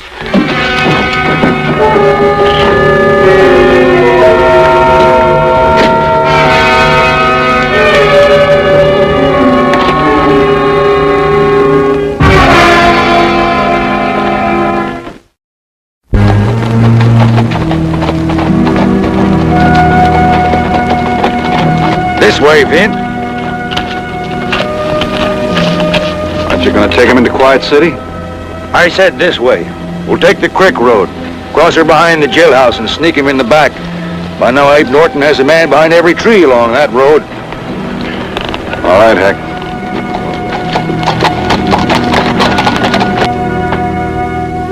Give me your keys. Get that street door bolted and barred. Quick now. Come on. Now you get in there and keep quiet. Nothing's gonna happen to you, understand? Get in. You hear me say bolt that door? Sure. Reckon you'll have to stand with me a little longer, Vint. What are you getting those for? Protect our prisoner from mob action. Heck, don't go imagining things. I ain't imagining anything, Vint. I know this town. You should by now. Here, how about you, Mr. Lawyer? Oh, do you mind telling me what all this is about? What do you think it's about? Lynch mob. Your pa thinks Norton's brother might be... Think? I know. I know Abe, and I know what the people of this town told about Jace. And I know what they feel about that no-good critter in there, too. And they're probably gathering together in the street right now, planning to break in here and take him away. When was the last time you had a lynching in this town? I don't care about the last time or the next time. There's not going to be a lynching here as long as I'm sheriff. Now, will you two stop arguing, and will you cover the back door? Buzz and I'll cover the front one. I got enough ammunition till Judge Wilson comes here on his circuit to cover them. Oh, you're making this whole thing up. You haven't heard anyone say anything about a lynching. Say anything? Why, you young fool, do you expect them to come in here and make an announcement? Don't you think I've been sheriff here long enough to know lynch fever when I see it? Just what did you see, Heck? I saw plenty. And I heard plenty, too. Well, what? What's the harm in telling us, Pa? I ain't a witness for your cross-examining, Mr. Lawyer. But I was only asking, Pa. I heard you asking. And you're asking an awful lot for a young squirt. Mr. Bonner, you were out with him. Did you hear anyone say anything about a lynching? You trying to make a liar out of your pa? Is that what you're trying to do? You flea-bitten young whippersnapper? What are you aiming to do, asking him whether I'm saying the truth? Why, you're still growing up and you're ready to go east, but I'm your pa, and I can whale the tar out of you any time I got the mind to. Now you keep your mouth shut until you're told to say something. Now take this gun and try to do something useful. Where are you going? Out of here. For good.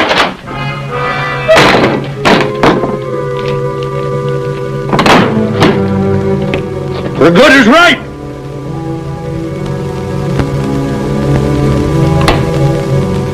All right, then. I reckon you and me'll have to hold them off alone. You take the back, and I'll take the front.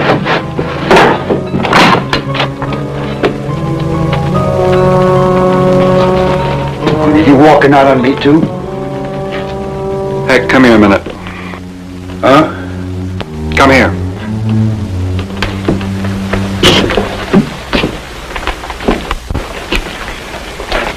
Do you see any lynch mob out there? What do you call that? What? That? Those two youngsters playing marbles? Those boys? Youngsters? Boys? The sun finally get you, Vin? What do you call that, a church dinner or something? No lynch mob, huh? I'll show you.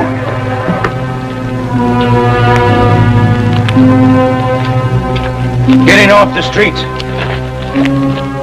I said getting off the streets. Every one of you. I aim to see you men dispersed and this street deserted by the time I count 3. Mr. Partridge, There'll be 1 or 2 of you lying dead on the ground. Now get off the streets. Heck, for Pete's sake. I know what you're after, Vid. I know why you come riding after me. You said you saw Jace. You said you talked to Abe. You joined up with him, didn't you, against me? Heck, you know that's not true. That's why you wanted us to ride down Main Street knowing that Abe was there with them, lynch ropes on their saddle horns. But you won't get him, Vid. None of you here will get him. Hear me now? I'm talking loud. I'm talking plain. You can understand me, can't you? None of you here will get Joe Clapper without killing me first. That's what I said. You'll have to kill me first. And if you try it, some of you won't be alive any longer than I will. I represent the law here, and I aim to uphold the law no matter what. Pa, what are you doing? Don't you come at me, Buzz. If you join them lynchers, Factor, my son won't help you one bit. Hold it, Buzz. Don't get too close. Any one of you think I still ain't sheriff around here? Let him take one step closer. Let him put out a hand to take Joe Clapper. Nobody wants Clapper. Don't you see that? I'm warning you, Vin.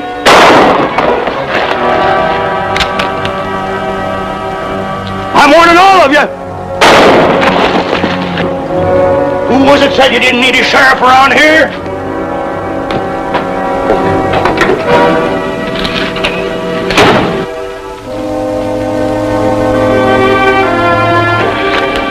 He's shooting at me. All of us, his own people. What's wrong with him? That's hard to say, Buzz. Your dad was a tower of strength in the old days when he was needed. Nobody appreciates the idea of being thrown on the scrap heap, worn out, useless. What do we do, Mr. Bonner? I don't like the idea of him being alone. I'm going around back. I'm going with you. Come on.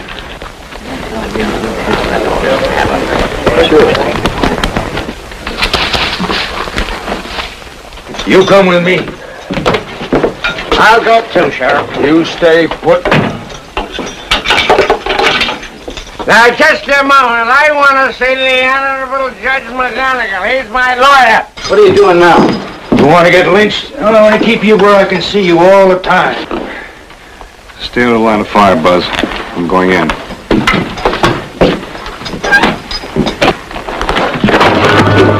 I got you covered. Drop the rifle. I don't want to have to shoot, Heck. That's the only way you'll get him, Vin. Drop the rifle. You'll have to kill me. Kill me, or get out of here, or get killed yourself. Now, Vin. Right now. He means it, Vint. Look at him. Look at his eyes. Get out of here, Buzz. He shot at me once today. He'll shoot at anybody. Move! I'm only giving you another minute. You better listen to him, Vint. He doesn't know what he's doing anymore. I think he does.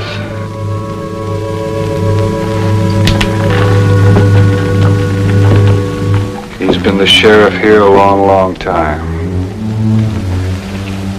Go ahead, Heck. Pull that trigger if you think you can.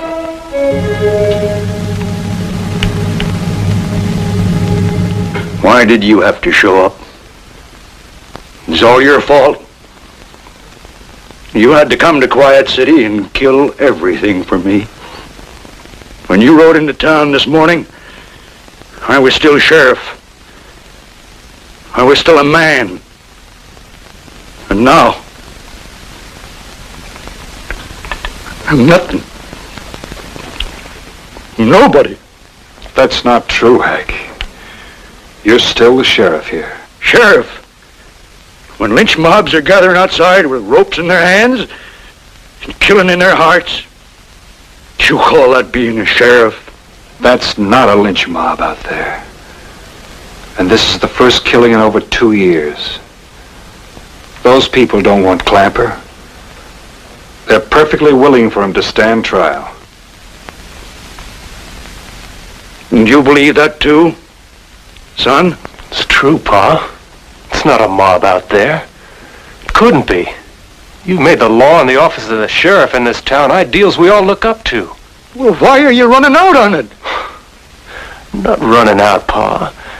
It's just that there's no longer any need. No need?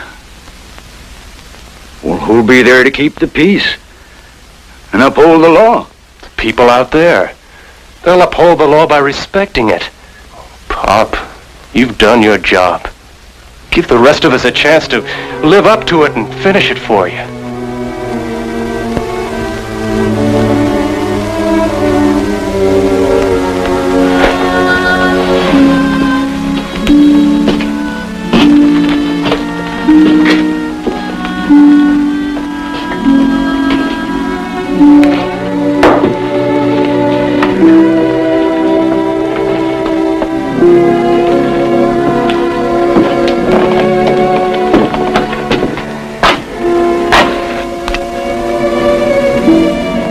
I guess I've served my time.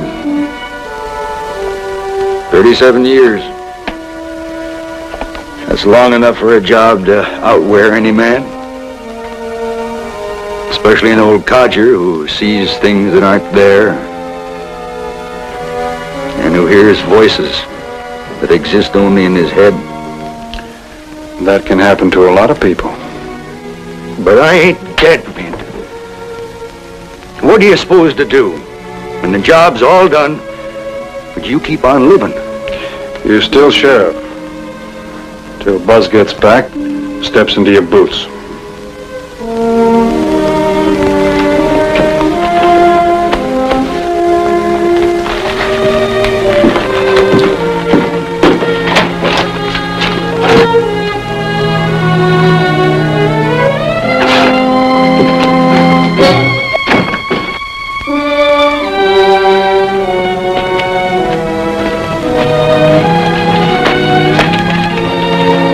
How is he, Mr. Bonner?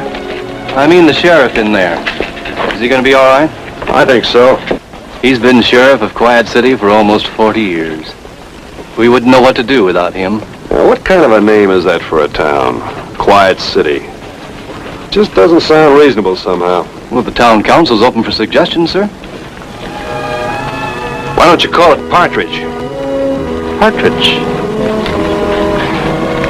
Turn it over in your mind.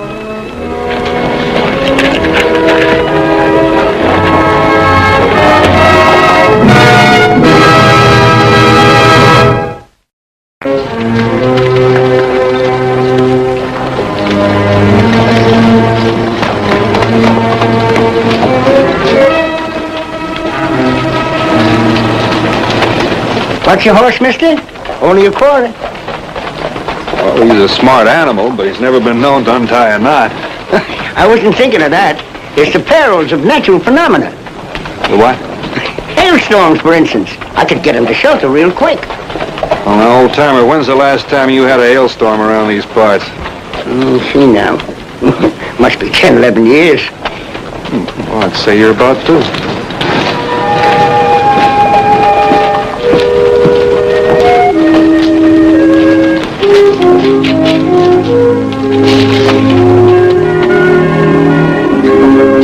Seems like a peaceful little town. Peaceful as they come. Except for last Saturday's fracas. We haven't had a killing here in 5 years, ever since Sheriff Kropp went into office. Well, judging by the sign outside, I don't see why you should object to a little trouble. I suppose not. I just couldn't take no pleasure in burying Arnie Ledbetter. Nice young lad like that. Of course, Arnie should have known better than to throw down with Bonner in the first place. Oh, easy, mister. I almost cut your ear off. You sure you got your facts straight? Well, sure. Going up against a man like Ben Bonner is just plain suicide. Here, you can read it yourself. Seen it happen. We're standing at the bar at the Ace High Saloon having a beer. Happened right in front of my eyes. Give me a towel. Yeah. What was the fight about? Well, nobody seemed to know. It happened so fast. Arnie Ledbetter was a big, good-natured Swede. Sober, he'd have had sense enough to be scared. Was it a fair fight? I used to have a little woman down in Wichita. Had a nasty habit of throwing cookware at me. Well, I didn't think it was fair that I should be a target for a frying pan. Then, on the other hand, she didn't think it was fair that I learned to duck so good. I guess fair is just a matter of your point of view. How would you like some of the finest turkey? thanks.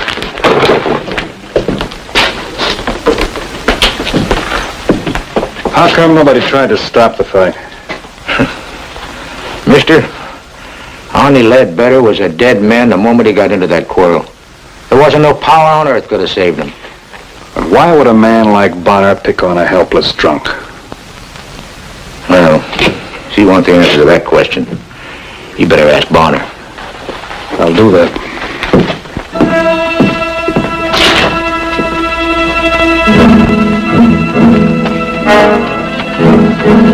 Interested in hearing the rest of it? What he didn't tell you?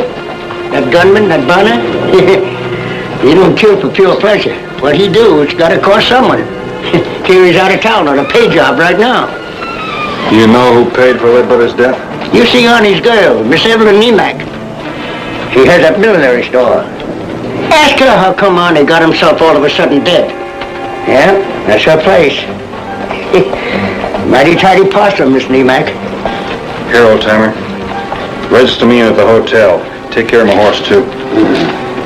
I've got to put something on the register book. What name will I sign, mister? Ben Bonner.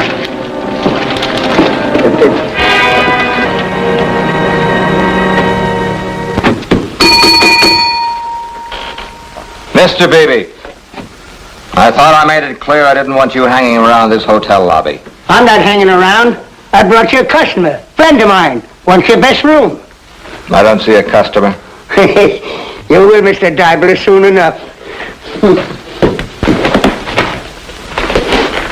Check. $1 a day. In advance. Naturally.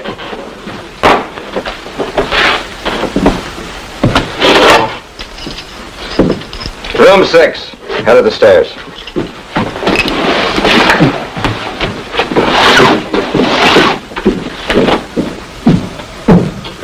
What's this, some kind of a joke? And you, maybe.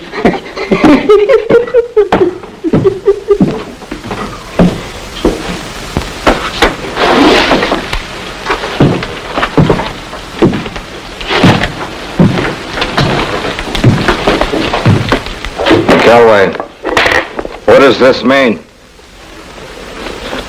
Well, how do I know? Well, you just better know. Look, you... Later. I'll explain later. You better explain. You've got a lot of explaining to do. Oh, don't worry. It doesn't mean a thing. I'll take care of everything.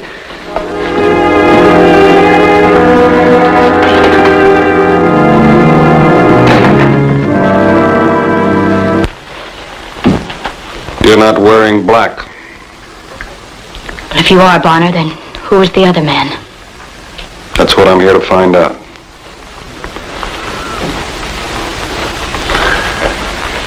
What are you running away from? It's finished. This, whatever his name is, shot him.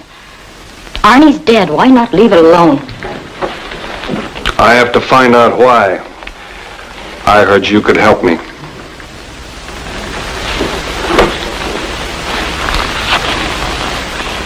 Do you think I'm beautiful? Yes. Arnie thought so, too. Woman can't much help the way she looks. No, but she can recognize her own power. And that's what beauty is, you know. I know you're trying to tell me about Arnie's Do killing. I have to spell it out for you? A man was paid. A hired killer. Paid to murder Arnie. Paid by who? Arnie was an ordinary sort of boy. Good, kind, but oh so ordinary. A letter came in the post today from Arnie's father. He's on his way here for the wedding. You're still wondering what I'm running from? How do you tell a man? Your son is dead. Because of me. Who underwrote the killing? I didn't mean anything by it. You've got to believe that much. I never dreamed it would end up this way. To evade compliments by a gentleman. A man of breeding and refinement. Do you know what that means to a girl in a town like this? It was something I needed. I was just being gracious.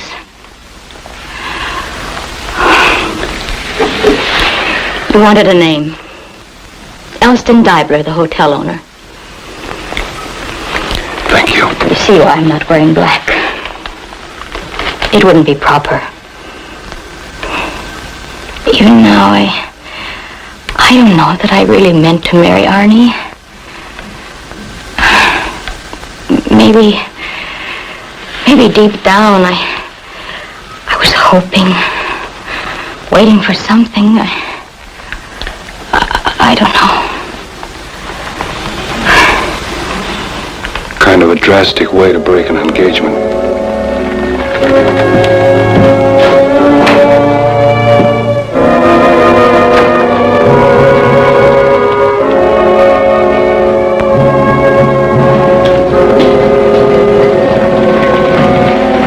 There he is, Sheriff.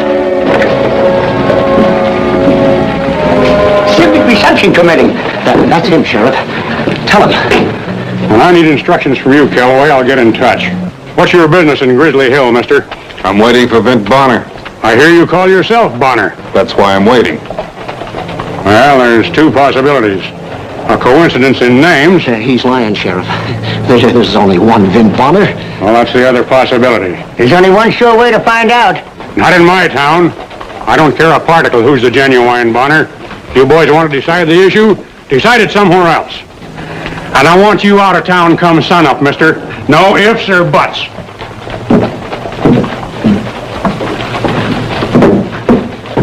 You gonna do as he says? What's the Sharpie got to do with it? Cowboy's found a steady meal ticket in that new boy of his. He sets up the action, gets a slice of the pie for his trouble.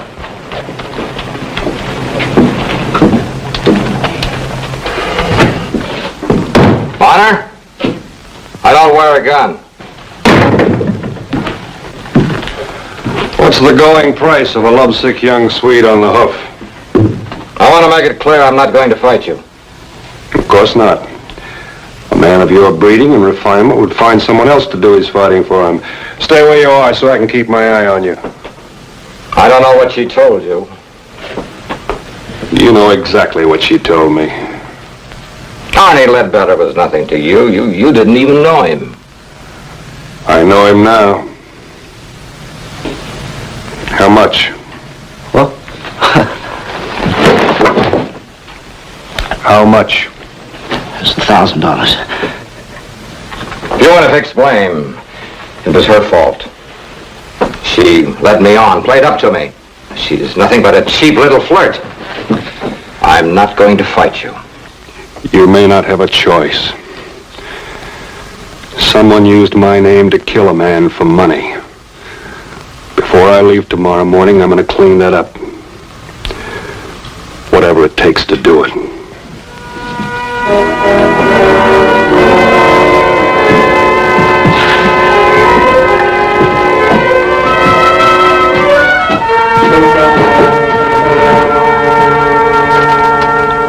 Cost you another $1,000. You dirty chiseler. You and that ringer. None of this would have happened if you hadn't palmed him off as Vint Bonner. Oh, wait a minute. You wanted a professional. Someone whose reputation would guarantee the quality of his work. Well, there wasn't time for my boy to build up a trademark, so we borrowed Bonner's. Look, you got no beef. We delivered. Yeah, trouble. A wagon load of trouble, and by rights it should all be yours. Except for one thing. See, we don't have to stay in Grizzly Hill. You do. Still cost you another $1,000. All right. But get it over with. Quick, no mistakes. My boy will be here before morning.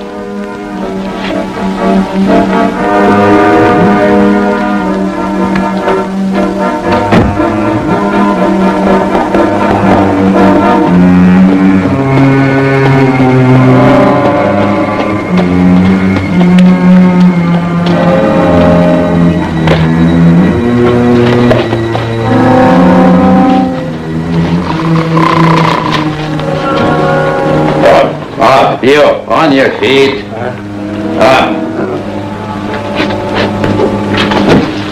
Take care of my horse, you. Looks like you took care of him yourself. So wonder how he can still stand. Where do I find Evelyn Nemack? Now, where, I say? Front Street, down from the hotel. You can't miss it.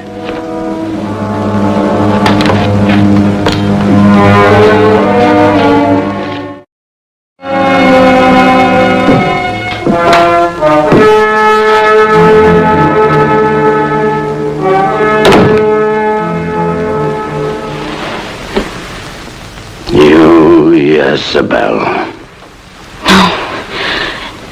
No, don't say that. I didn't mean anything. Against his father's wishes, my Arnie leaves the farm. Not yet 20 years old. I warned him. In the cities, I told him you will find women without souls. But he would not listen. And almost rather he was dead than married to such as you. Don't say that. You don't understand. I went by the graveyard. Nothing to show for 20 years but a wooden marker. Stop it. Where is he? This man who shot my Arnie. This Vint Bonner. Where is he? He's not here. He's away someplace. He will be back. When? I don't know. Tomorrow, maybe the next day. I can wait. To wait is all I have left.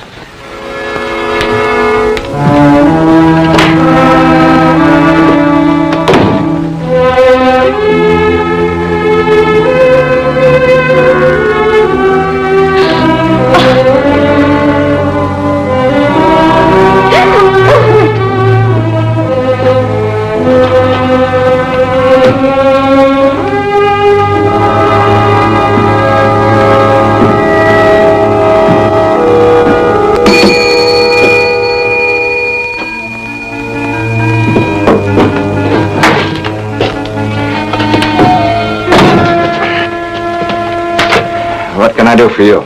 I want a room. $1 a day with breakfast. Sign here.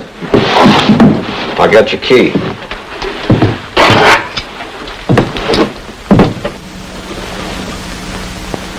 Where is he? What? Vint Bonner. I want him. Is he here now in this hotel? Well, My name is Olaf Ledbetter. I come 200 miles to find the man who killed my son. You understand, mister? Why didn't you say so in the first place? Bonner's in room 6, top of the stairs. You stay where you are. I wouldn't budge for anything in the world.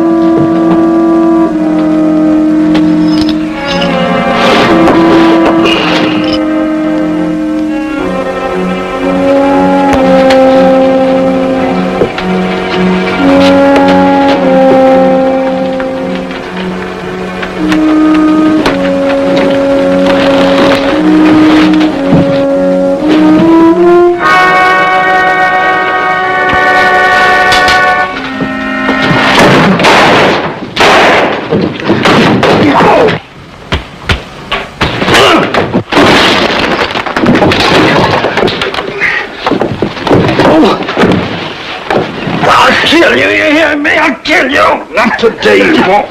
Sit up. To take from me first my son, then my strength. Why? Why leave me anything at all? My life, take that too. You're Arnie Ledbetter's father? I know what you're thinking, Mr. Ledbetter, but I didn't shoot your son. You're Vint Bonner. I saw your name on the book. Didn't he tell you downstairs? He told me you were here, that is all. I might have known. If you looked at the register, you'll notice when I signed in. Today. 5 days after your son was killed. I wasn't anywhere near Grizzly Hill when it happened. But you listen to me, Mr. Ledbetter.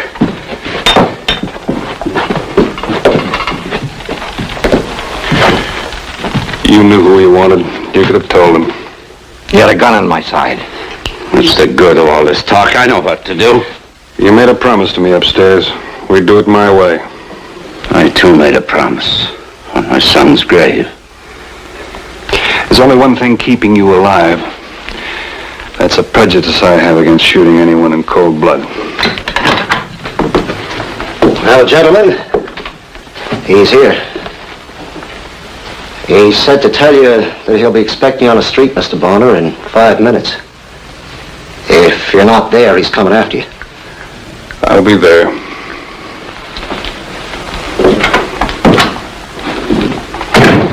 Your hand is hurt. You cannot fight. You wouldn't stand a chance. I go for the sheriff. No. Then I fight myself. No, you stay here. Your chance may come soon enough. You're left-handed? No. But there's still one advantage in my favor.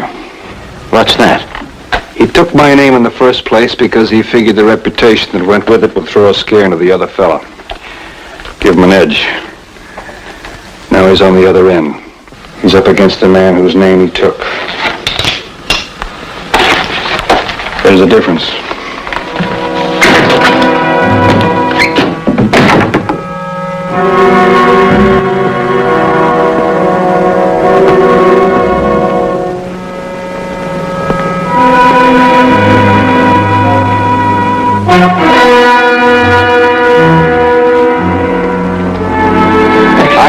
I know. Cowboy already told me the news.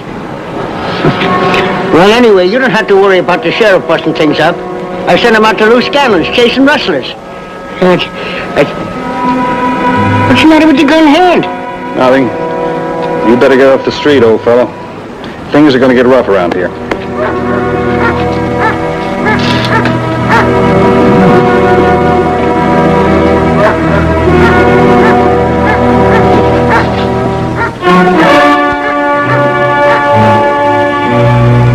To start praying Bonner gets himself killed. If he don't, you're the next one he'll come gunning for.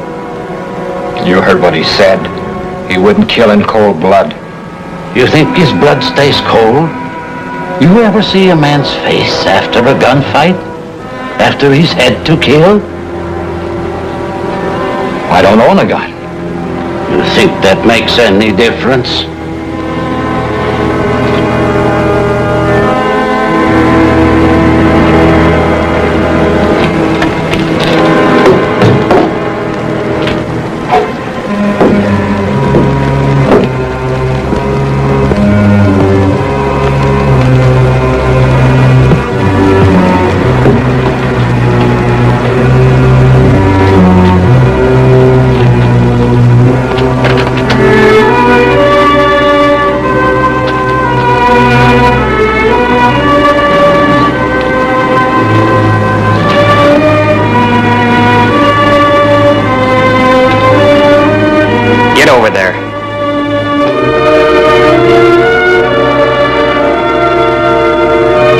Figure this is the way to come by our reputation, honestly?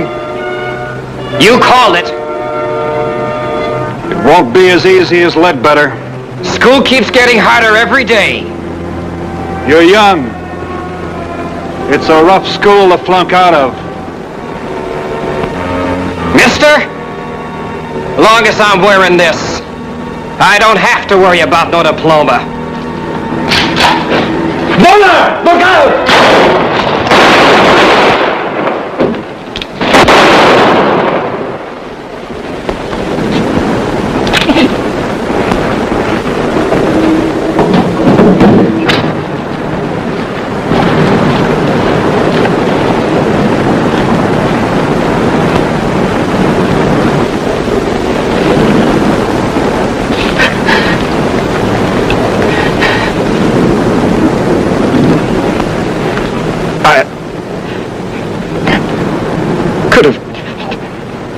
Just as easily called myself Johnny Ringo.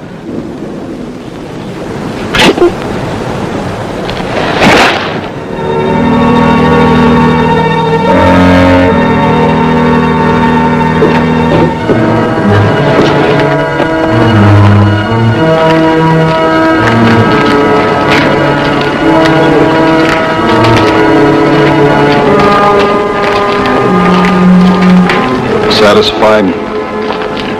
I thought it would help. It doesn't. He's just a boy himself.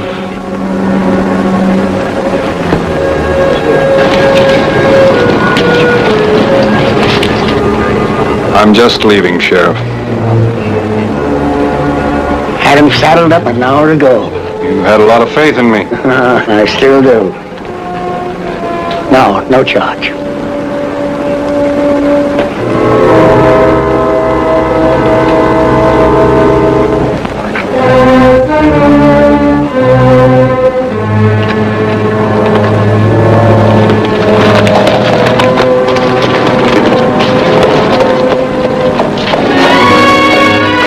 Party of the Taylor brothers, in fact.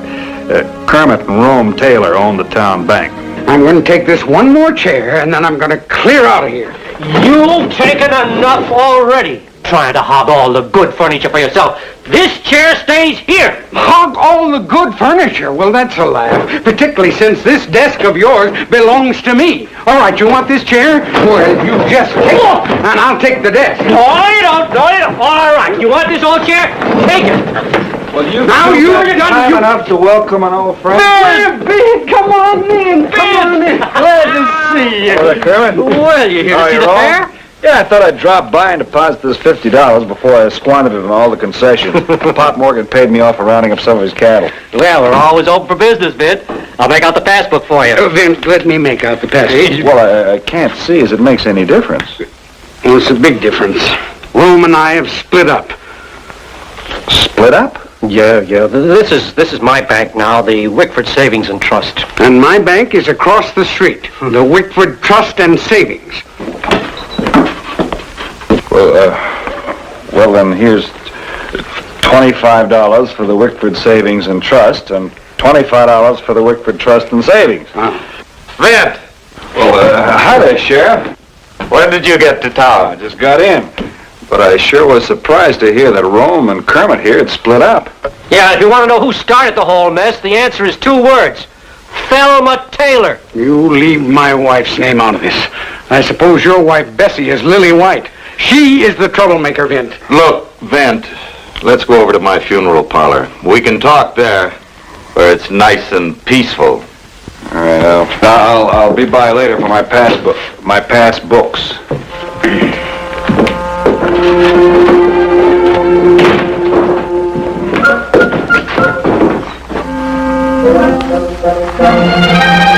Yep, Vint, the whole town split right down the middle. Some siding with Rome and Bessie, some with Kermit and Thelma.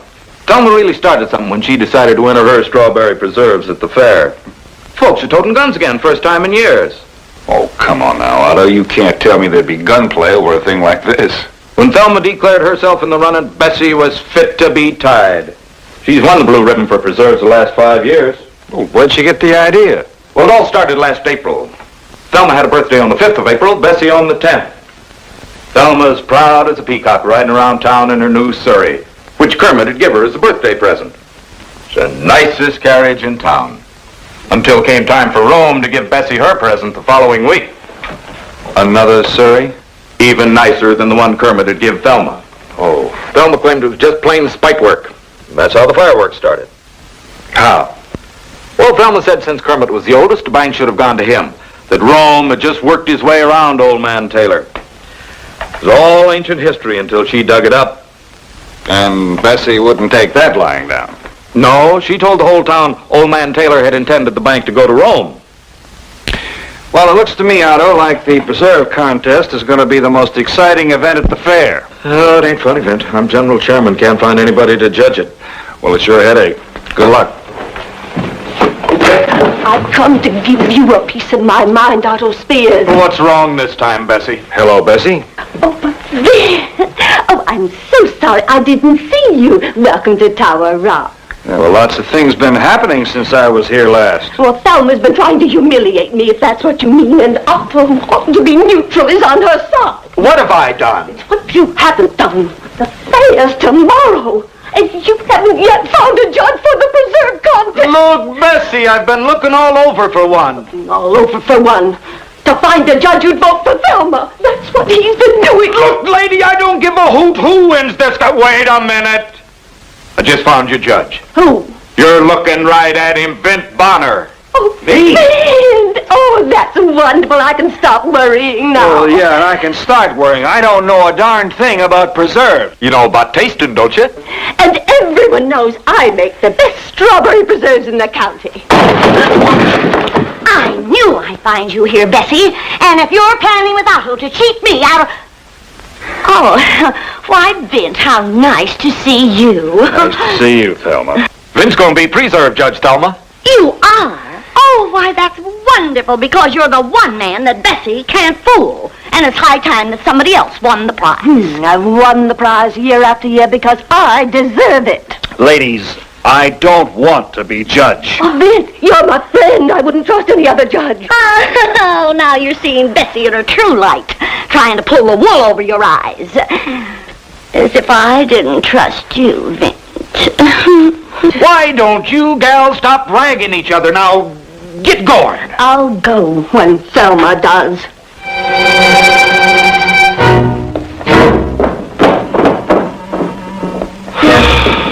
See what I mean? I see what you mean. And I'm not going to be judge. Oh, Vint, all I want to do is stop this feuding. I'm not the man for the job, but I know who you should get. Tell me who.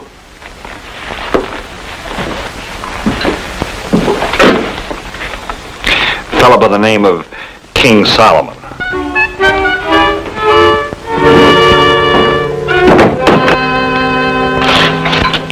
Oh, hi there, Cal. Give me a cup of coffee, got some. Hi, Bonner. Have you seen Harry Turner? Nope. Been hiding out on me all day, but that ain't gonna get him anything. What's the matter? I thought you two were partners in that feed and grain store. Oh, fine sort of partner. Harry's just a low-down no good. I heard that, Cal. What's eating on you anyhow? Well, I'll tell you. What do you think you're pulling? Taking all our money out of Rome's bank and putting it in Kermit's. I got just as much to say about it as you have, and Kermit's an honest banker. Oh, did you hear that, Vin? Kermit honest. Only reason Harry's on his side is to get even with Rome. Well, now, look, you two fellows lost me. What's all this about? Well, Harry used to be soft on Bessie, wanted to marry her. Then Rome come a-courting, and Harry's been sore ever since. That ain't so!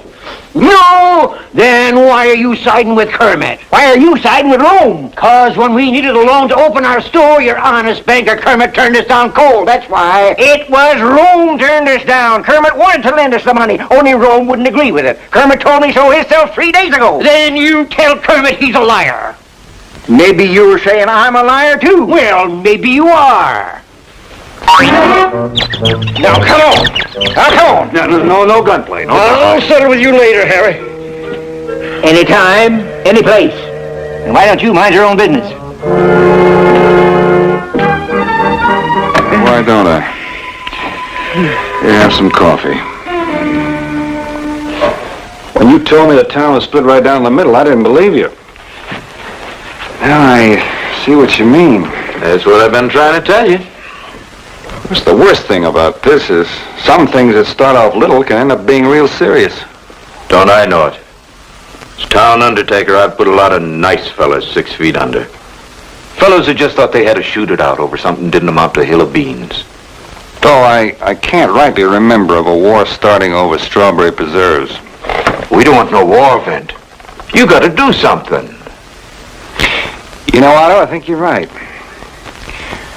Maybe I ought to judge that contest after all.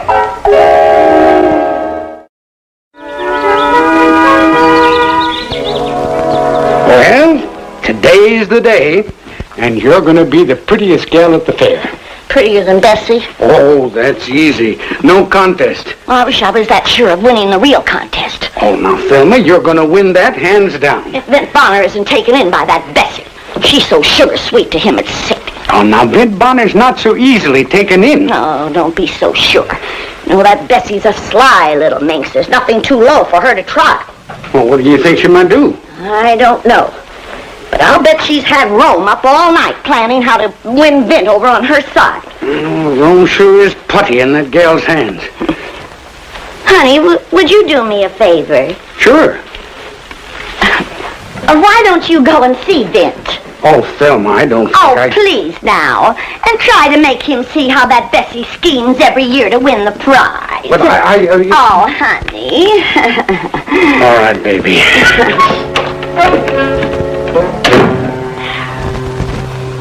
My woman's intuition is telling me that at this very minute that foxy sister of mine is trying to get Kermit to talk to Vint. No, she wouldn't have to try very hard. That Kermit's just like a trained monkey on a stick to her. I tell you what, Bessie, I'll see Vint. Darling.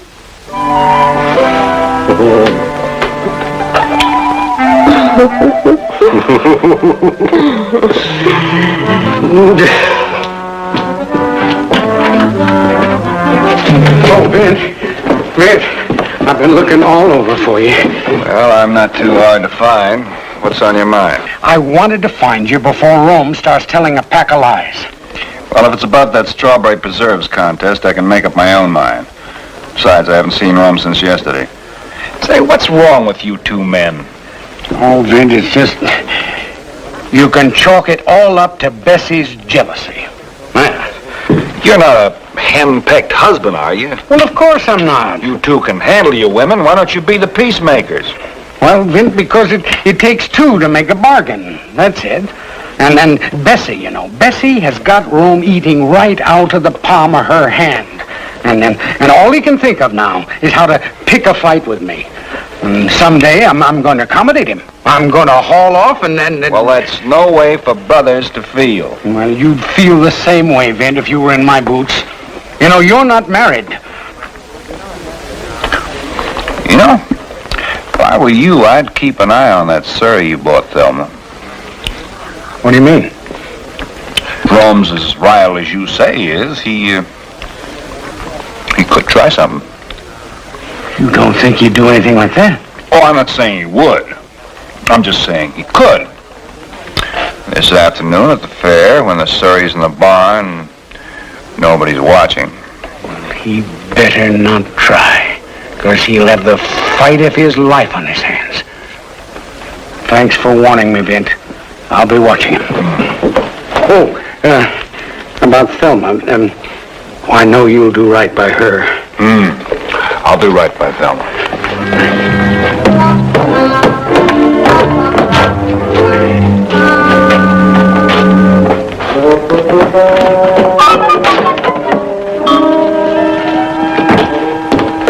Vint, whatever my brother Kermit was just trying to put over on you now, don't you believe it. All he's angry for is to see Thelma win the blue ribbon. And you want to see Bessie win the blue ribbon? Well, she deserves it. Anyway, it was a cheap trick of Thelma to try to horn in this way. Well, keep your head. Everything will turn out all right. Oh, I can keep my head, but what about Kermit? He's a dangerous man. Him? I wouldn't put anything past him. Well, if he's such a dangerous man, you better keep your eye peeled. Just how far do you think he'd go? Oh, he'd stop at nothing. Might even be low down enough to mess up that pretty surrey you bought Bessie, Oh, gosh, you don't think he really... Even he wouldn't be that low down. Well, you don't know, Kermit. Anyway, I'm glad the surrey's over at Hank's livery stable. There are too many fellas around there for Kermit to take a chance. Yeah, it's true. Of course, this afternoon when the fair's on, there won't be anybody around the livery stable. Oh, yeah. Yeah. That might be when he tries something. But believe me, Vint, he won't get away with it.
Started off just about like any other county fair, and everyone seemingly out for a real holiday.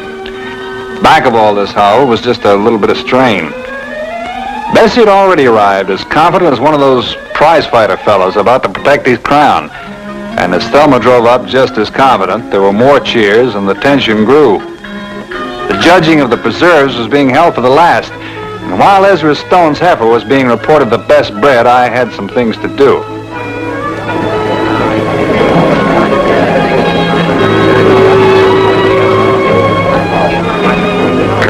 Yeah, Vint. If I were you, I'd get over to the barn before Rome does.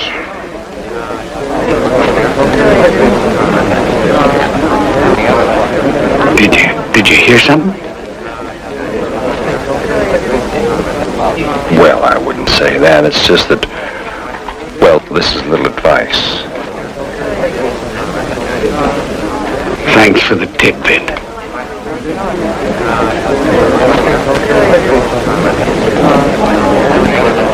Something wrong, dear? Vint just told me that Rome's up to tricks. I'm gonna have to take care of him. Don't let anything happen to you, please. Promise me. Nothing's gonna happen to me. And I know what's gonna happen to Rome.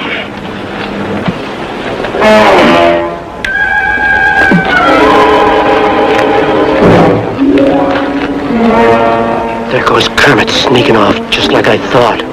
Now's my chance to catch him red-handed. Why don't you call the sheriff and let him handle Kermit? No, Bess. This I'll handle myself.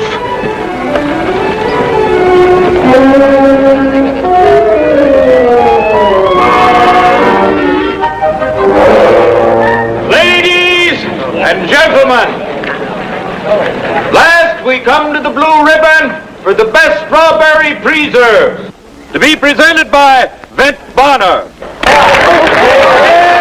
All right, Vint, come on up.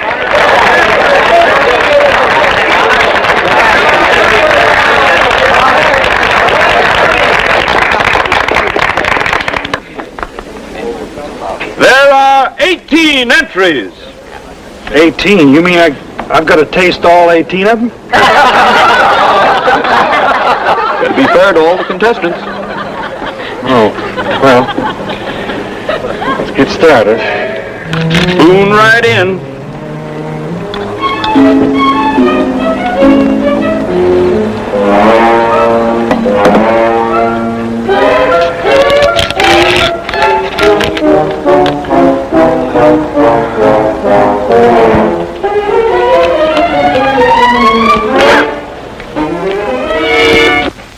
Don't go into that barn. Who do you think you're talking to? I'm talking to you, you lily-livered coward. You got nerve enough to step inside. We'll see who's the coward. I thought maybe a little scuffle would clear the air a bit. But who in the world would have figured they'd carry guns?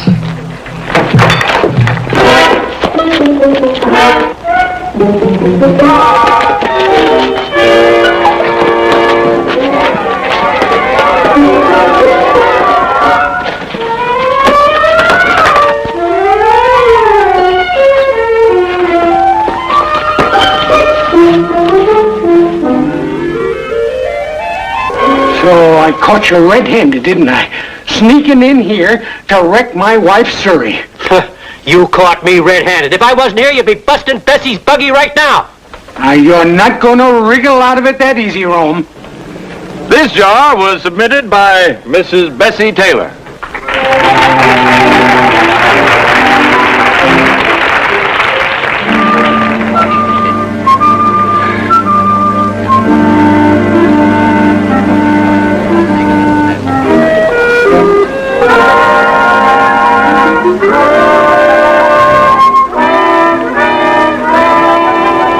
And this jar was submitted by Mrs. Thelma Taylor.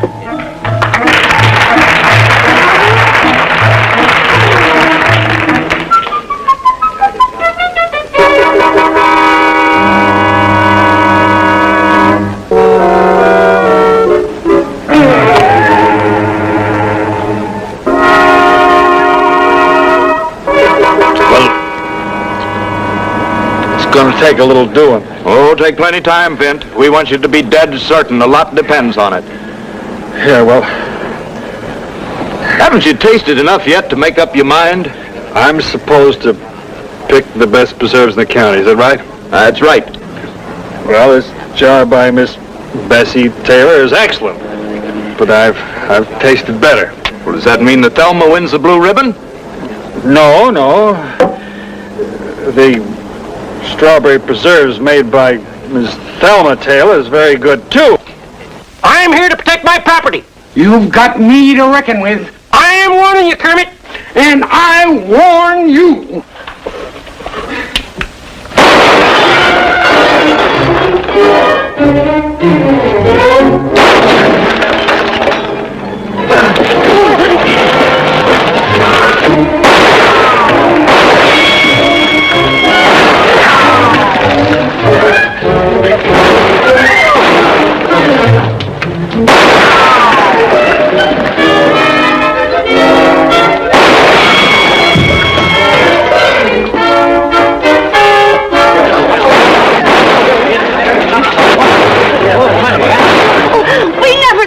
Shoot at one another.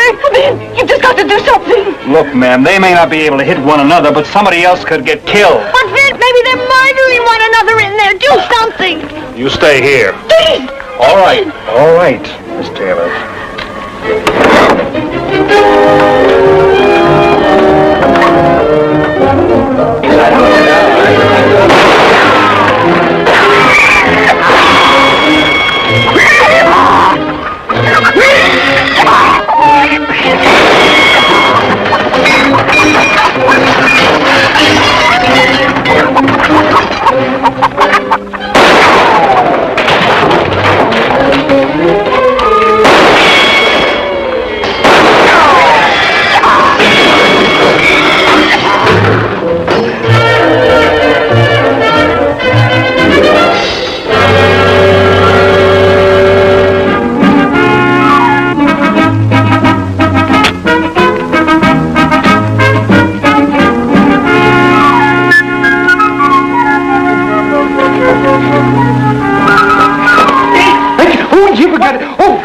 Oh, Vint, you give me, please.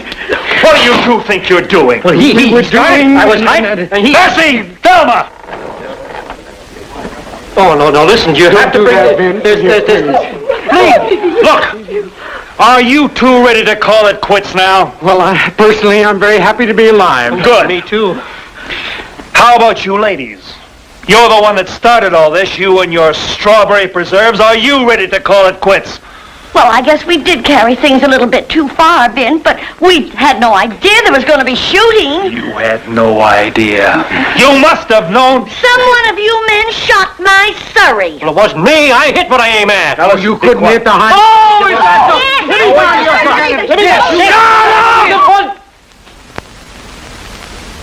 All right, you four just stay here in this bar until you're ready to act like human beings. Strawberries.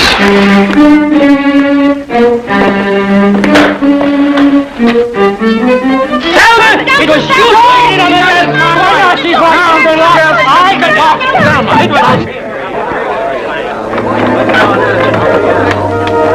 Like most people, I sometimes take stock of myself and decide to improve my faults. But there's one I never make much headway with.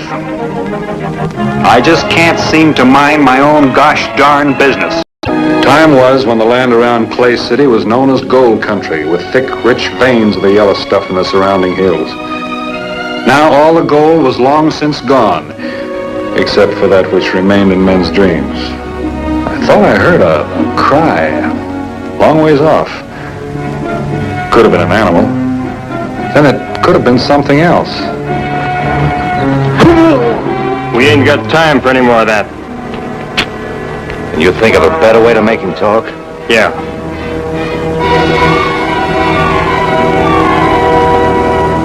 One sure way. Now listen to me, old man, because I'm only going to ask you this one more time. You can still hear, can't you?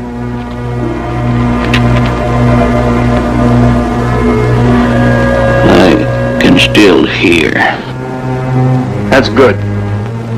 Because maybe now you can stay alive.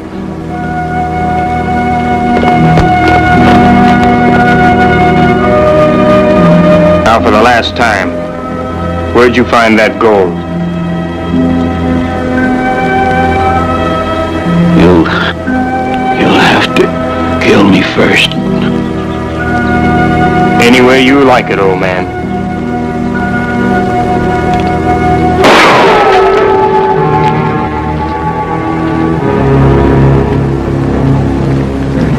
Vent, father.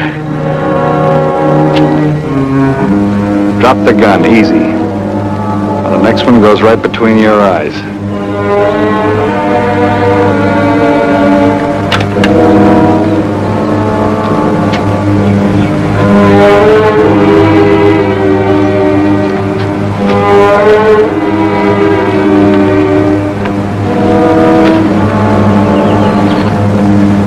You're Hiram Grover, aren't you?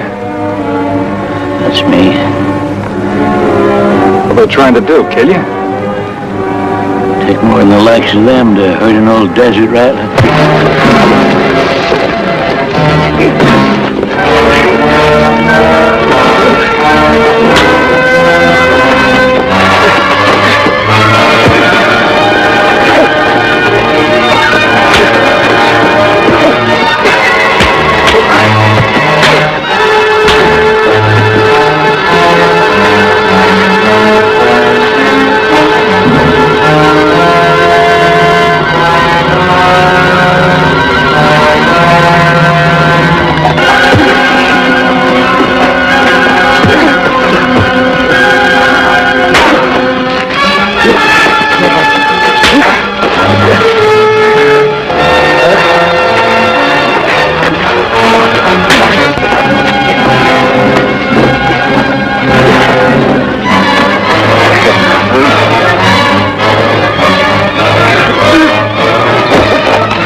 Now let him go. All right, what are you waiting for? Go ahead, shoot. Don't do it, Len. Now you drop that gun or I'll break this man's arm. Do as he says, Len.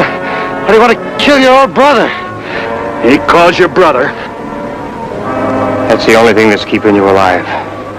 I'll make you a deal, mister. Name it. Let him go. I won't use this. Otherwise, I'll kill you both. Drop the gun first. Do it, Len!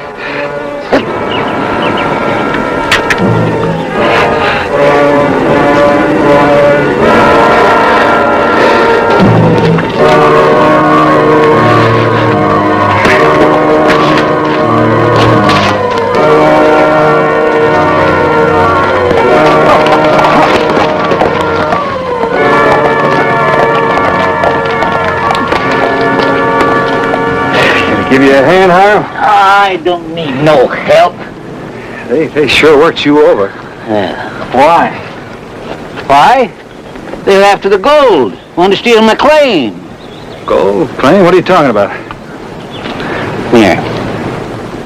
Loaded with the yellow stuff. I'll show you.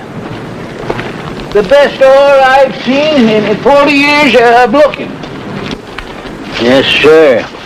Ore that'll make a man's eyes pop right out of his head. You mean rock, don't you, Hiram? No, I don't mean no such darn thing. I mean ore. Now look, old-timer, everybody knows that these hills were cleaned out over 20 years... No, wait a minute. That ain't so. It ain't played out. It's just harder to find. Well, maybe you found something, but you sure... Gold? I say it's gold. If this here yellow stuff I've got here don't assay out over $1,000, I'll eat mule steak on Sunday. $1,000? Yes, and that ain't all.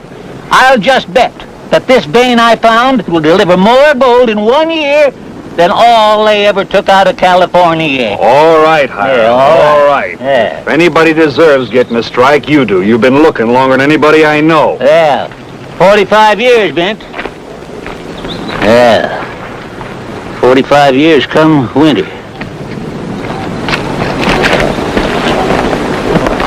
I told them people in Clay City that there was still gold in them there mountains.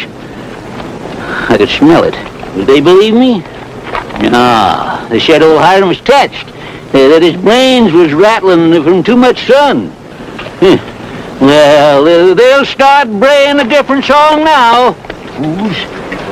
You think that I don't know gold when I see it? Well, anyone can make a mistake, even an old timer. It ain't no mistake, you young fool. This is the real thing. All right, Hiram. All right. You need any help getting to Clay City? No, I know more shortcuts than you do. I'll be into town before you're into bed. Yes, and you can tell them people in Clay City that Hiram Grover struck it rich. I'll tell them. And see what they say about that. Yeah, you just tell them.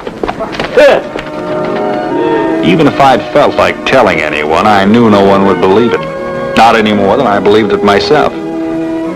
Anyway, the sun was going down when I got to Clay City. It was coming on Saturday night, but after roundup time at the Circle G, all I was thinking about was a feed for Scar and myself, and 10 good hours of sleep between clean, cool sheets. Who is it? Hiram Grover, I gotta talk to you. It's important. Oh. Come on in, Hiram. Vince, if the whole world isn't chock full of sidewinders, horn toads, and rattlesnakes. No, wait. Just a minute. What's the matter? Oh, Enos Wilson is what's the matter? You mean that man that runs the assay office? Yeah, he couldn't tell a gold nugget from a tea kettle. Well, what you mean?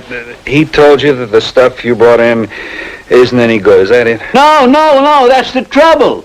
He didn't say nothing, one way or the other. Well, then, what are you ranting around about? You see, by the time I got the Burrs back into town, it was most 7 o'clock, and Enoch was closing up the assay office. And it's a very good time for closing. And speaking of closing, Hiram... I left them 3 sacks of gold with him and told him I wanted a report as soon as possible, and you know what he told me. Said I couldn't get a report till Monday. Well, isn't that natural, tomorrow being Sunday? Yeah, that's the same excuse he tried to hand me, the lying skunk. Hiram, in case you don't know it, Sunday has a habit of coming after Saturday. Vint, would you listen to me? Hiram, everybody's been listening to you for years. All the times you've claimed to have struck it rich. If once, just once, you weren't convinced that this was it. But, Vint, this is it. Oh, Hiram, not again. Not again. No, it's gold. It's gold, I tell you, Vint. Hiram, all right. If it's gold, couldn't you wait till Monday? I can wait. I've waited for 40 years. But what I don't like is a pack of lies being told. By the little fellow at the assay. Yeah. I left my gold with him. Had no choice. Got me a bowl of beef stew at O'Brien's, and then I come back to see about the burros. So I peeked in the window, and there was Enoch sitting at the counter testing my 3 sacks of gold. All right, so he was testing your gold. That doesn't prove anything. Oh, don't you see, Vint? He's fixing to take my gold for himself. As soon as he finds out how valuable it is, he'll do some substituting, and I'll wind up with 3 sacks of plain rock when I come in to see him on Monday. Look, if you're so upset about this, why don't you go to him? Ask him straight out. He's probably got a simple enough explanation. Well, I'm going to, and that's why I want you to go along. Go along? Vint, I need help. I ain't as young as I used to be, and you know what this strike means to me. Now, you don't want to see somebody swindle me out of it, do you? No, Hiram. Well, all right. Come on, we ain't got all night. Well, give me a chance to get on some clothes. Howdy, Enoch. There they are. Them's my sacks. Well, surely your sacks, Hiram. You see, he ain't even denying it. You've gone out of your mind, or... I'll ask the questions, and you'll do the answering from now on, Enoch. And you better not lie in front of Vint Brownie here, either. Mm-hmm. Yeah. I thought you said that you couldn't assay this ore until Monday. Well, what if I did? It appears like you sort of changed your mind on it. Vid, would you know what's the matter with him? Well, yes, I've got a fair idea. There ain't nothing the matter with me. I can still take care of any skunk that tries to cheat me out of my gold. What? Who you calling a skunk? You. And if you ask me, it sure fits. Why, you dried up little donkey butcher, I can know you were... Now, wait a minute! Before one of you old fighting cocks throws your back out of place. He can't talk to me that way. I'll talk to you any way I like. No, you can't, Hiram. Not unless you can prove what you're talking about. Proof? Why, if I was trying to cheat him, would I have sent word for him to come by and pick up his assay report tomorrow morning?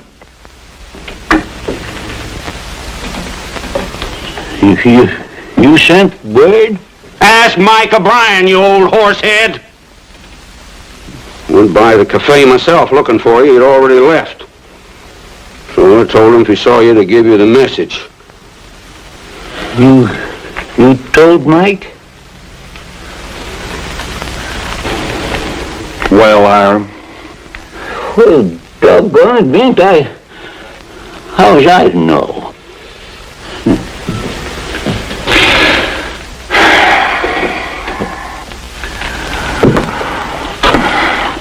Well, Enoch, I guess he's sorry.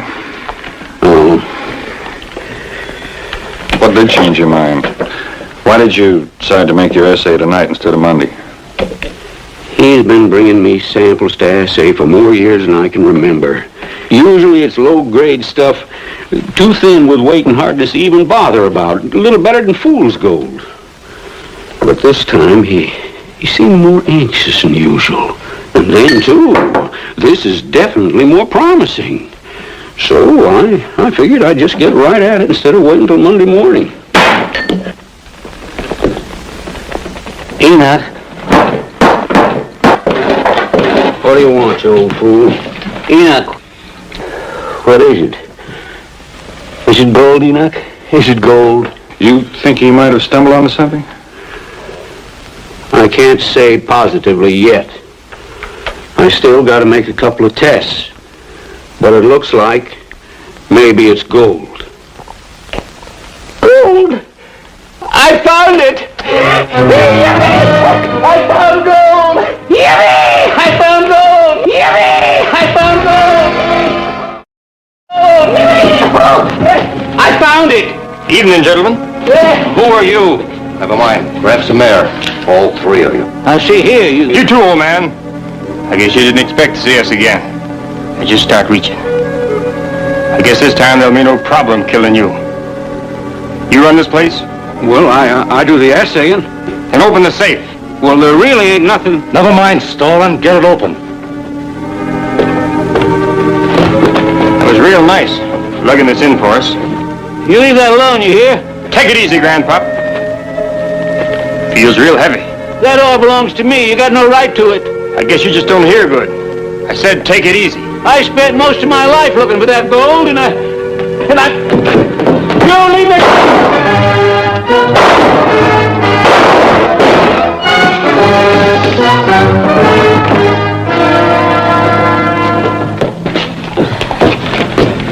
Hiram, let me see.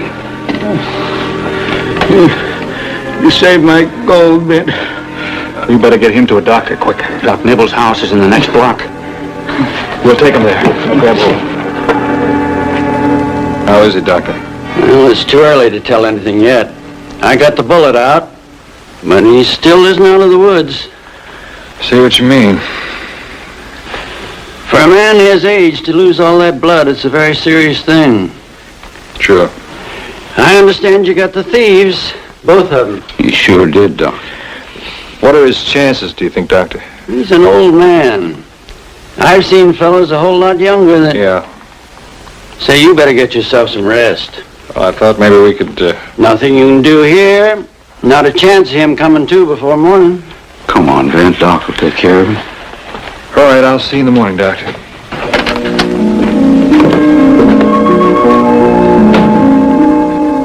I guess I didn't know how tired a man could get.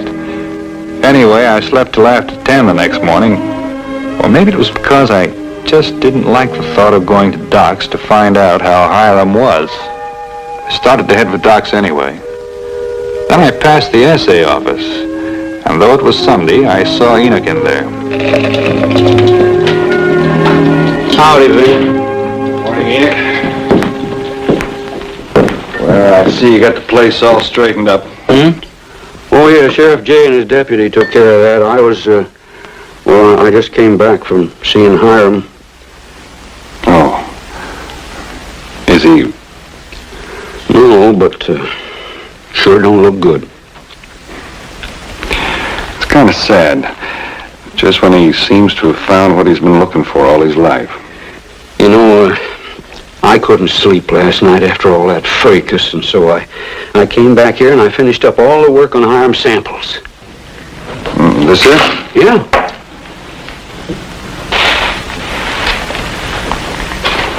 Looks real rich. Oh, it's the real thing, all right, no doubt about it.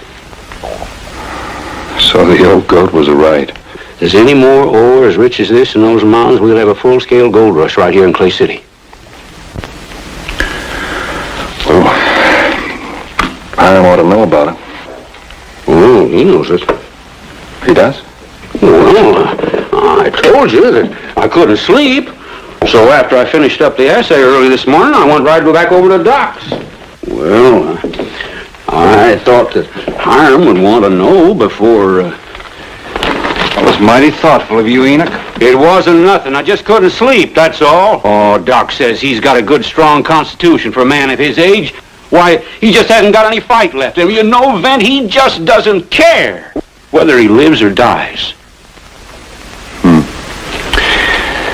Well, you had a hard night, Enoch. You probably all took it out, too. Oh, no, Vent.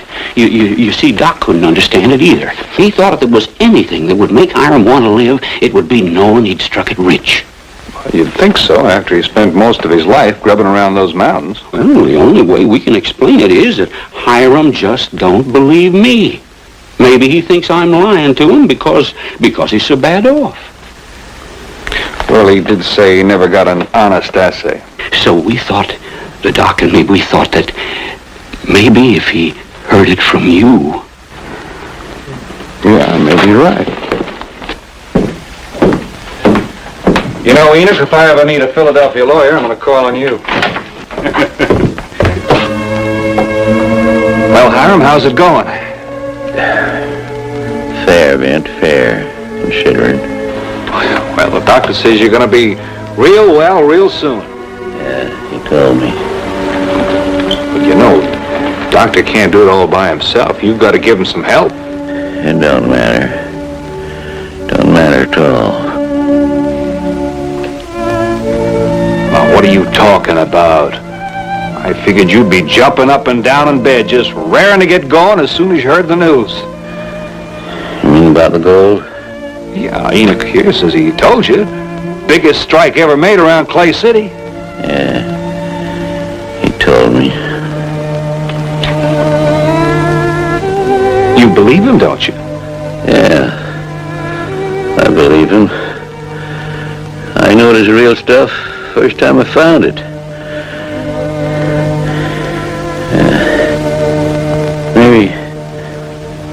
Maybe that was the sign. The sign? Yeah, Vent. My life's over. 45 years I looked for that yellow stuff. And now that I've found it, it don't leave no reason to keep on looking. No reason at all. Oh, after all those years, I'm tired, Vent. Awful tired. But Hiram, you're going to be a rich man, a very rich man. Oh, you think that's why I was hunting for gold? Because it'd make me rich? Well, when I was younger, maybe that was the reason. But lately, in the last few years, I wanted to prove it to folks that I knew what I was talking about, that Hiram Grover wasn't touched in the head like they said. But Hiram, you know better than to believe anything that people say about you. So, it won't be so hard to die. It won't be hard at all. I got done what I set out to do. I guess maybe I'm luckier than most men get to be. Well, that's one way to look at it. It just goes to show, Vint, that things turn out for the best. Yeah, sure.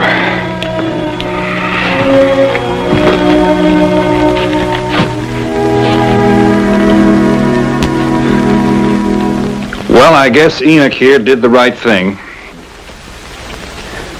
What's that? Oh, nothing. You get some rest. Now, just a minute, Vint Bonner. What'd you start to tell me about Enoch Wilson doing something? Now, finish it up, what you're going to tell me. Go on. Hiram, I don't want to get you upset, so you just get some rest. Great jumping Jehoshaphat. Don't you worry none about me getting upset. I can take care of myself. Now, what was it you're going to tell me? Well, Hiram, you were so weak and so feeble, you can hardly blame Enoch here for feeling sorry for you. Feeling sorry for me? Enoch Wilson feeling sorry for me? Well, anyway, I guess that's the reason he felt he had to tell you that... You don't mean he was lying to me? That ore that I brought in wasn't full of gold? No, I didn't say that. Great balls of fire.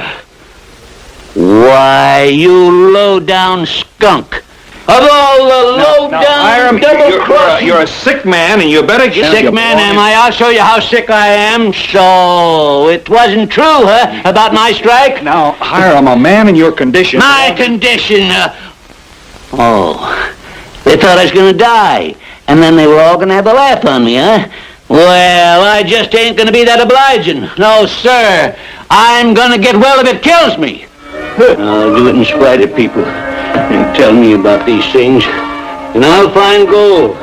Yes, sir, I'll go out and find it in them there mountains where I said I'd find it. Tell you?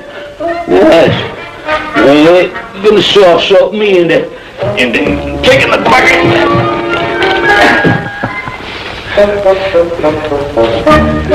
Hey, Doc, come here. Oh! Looks like your patient made a miraculous recovery. You just tell them, Bint, that if they're thinking anything like that, they'd better start thinking... Oh, drat it. They'd better start thinking different. Well, sir, by the time Hiram got well and found out he was responsible for a genuine gold rush, there just wasn't much he could do about it. Then the way the money poured in, faster than Hiram could spend it, no matter how hard he tried. Sure went in for some fly-by-night schemes, though. Like organizing a prospecting expedition to go to Alaska, someplace called the Klondike. Now, who'd ever find gold in a place like that?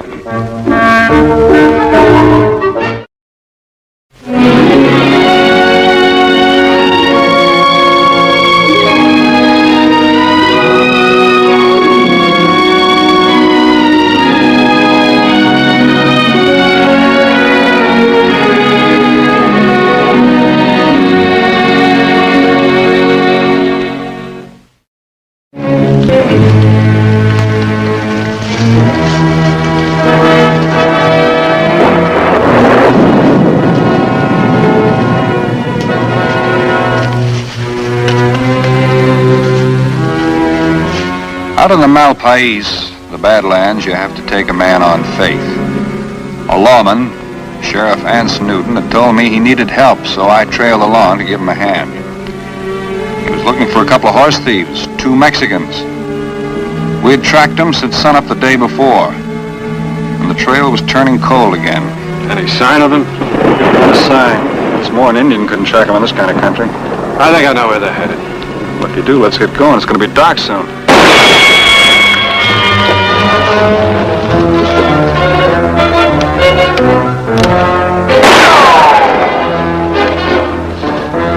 Firing high.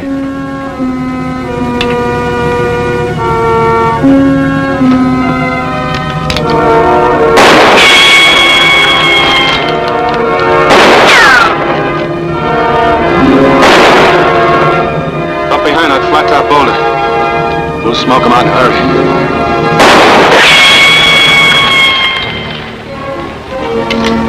Something funny about this. He's still firing high. He's not even trying to hit us.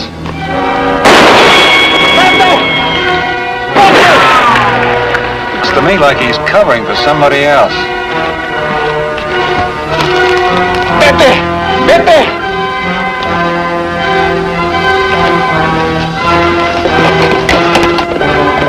There he goes.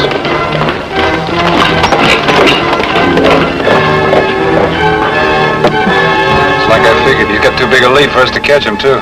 Why, that dirty...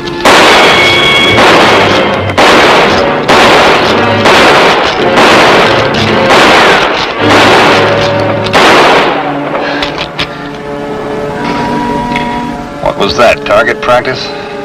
Señores, for the love of God! Señores, do not shoot! Anyway, we cornered the other one. I give myself up. Please listen to me. We're listening. Talk! My horse is played out. I cannot go on.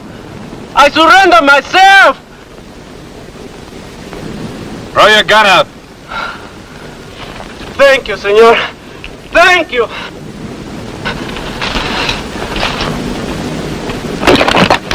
Now come out with your hands up. Sure, Dios mío.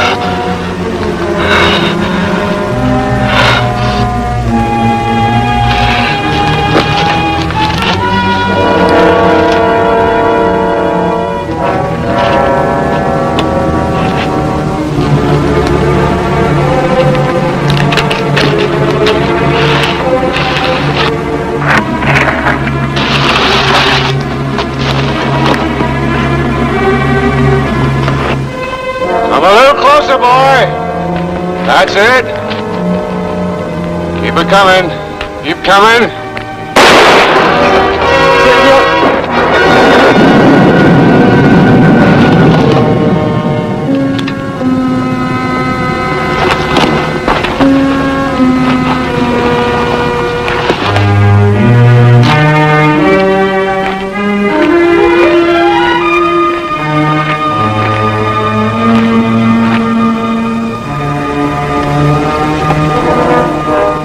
Shoot him for?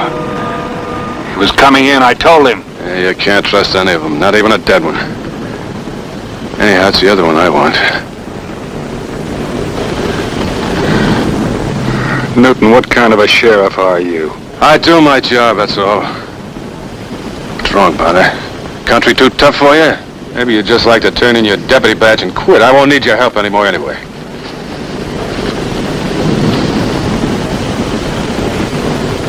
I think I'll keep it.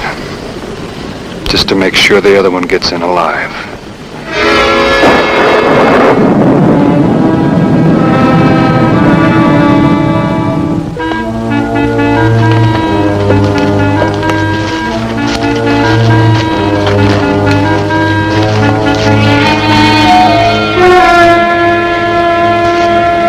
Had enough, partner? All ready to quit now? We haven't seen one footprint since yesterday. I tell you, these people are homing pigeons. He'll be there. Come on.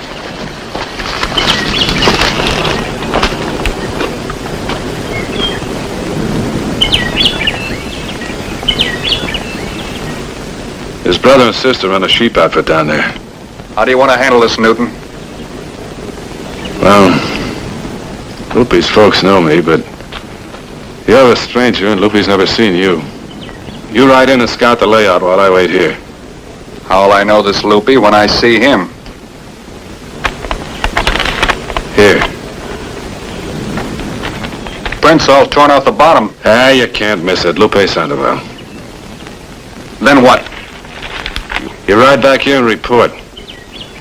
And don't get too tender-hearted, huh?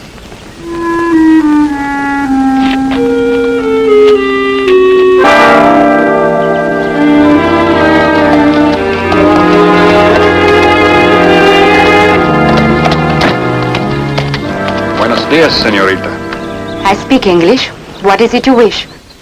Well, I was on my way to Hondo, but I seem to have lost my way. I thought maybe someone here could put me straight. Hondo?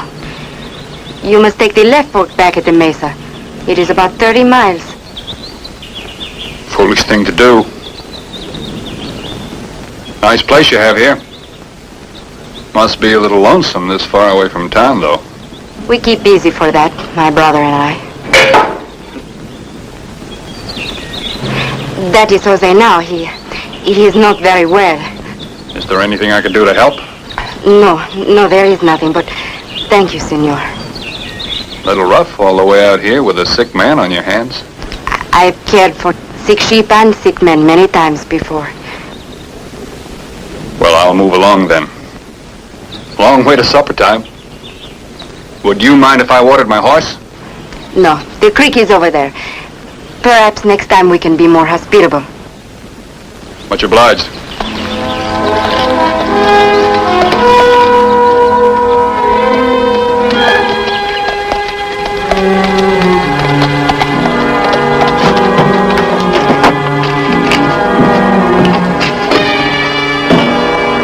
I wish I knew for sure.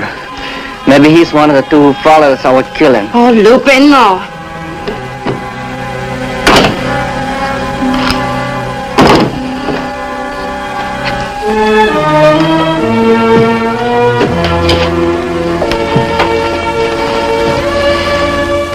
I have to leave my friend behind. My friend Miguel, there was much shooting. Maybe he was hurt. You did what you had to do. Do not blame yourself, Manito. I'll make it up to him.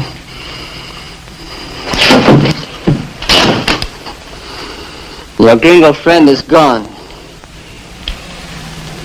He had a nice face. A kind face. There was something about him. Elena, this has been hard for you. I'm sorry, my sister. This stranger would help us if we ask him. Lupe, let me invite him to supper. No! No, we don't ask no gringo for supper. Oh, please, Lupe, please. No. It is the custom of our country. Already he thinks my rudeness strange. Elena. Listen to Elena this once. Trust me. You've been running and hiding for so long.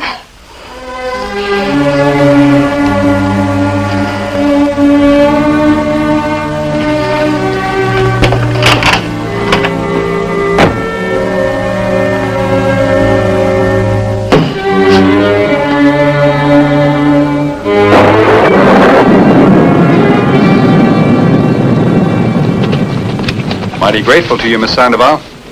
All I've had to eat all day was dust.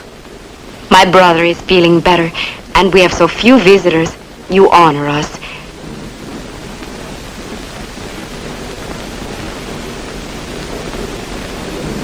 Maybe I could trade this in for a knife and fork. Perhaps you better wait till you taste my cooking.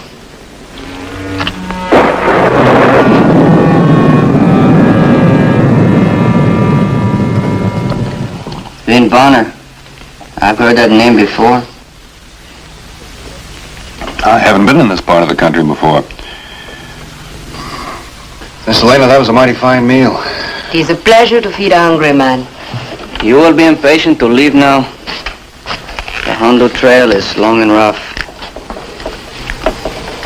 Thank you.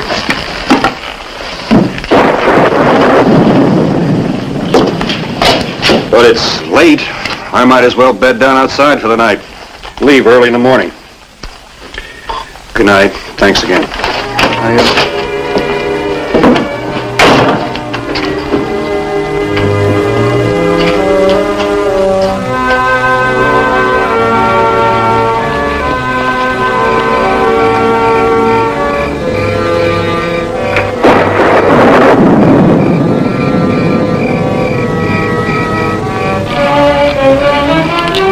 Senor Bonner, Sorry, Elena. What is it? my brother says that you are called the Sick Shoot. Sometimes. Why do you come to our canyon? All right. I should have told you. I came for him, for Lupe.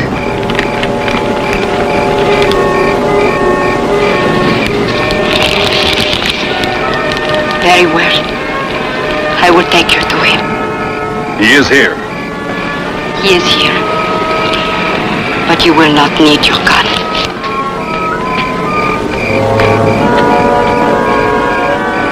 Came home last night. Came home to die, sick with a fever. Jose and I, we bury him this morning.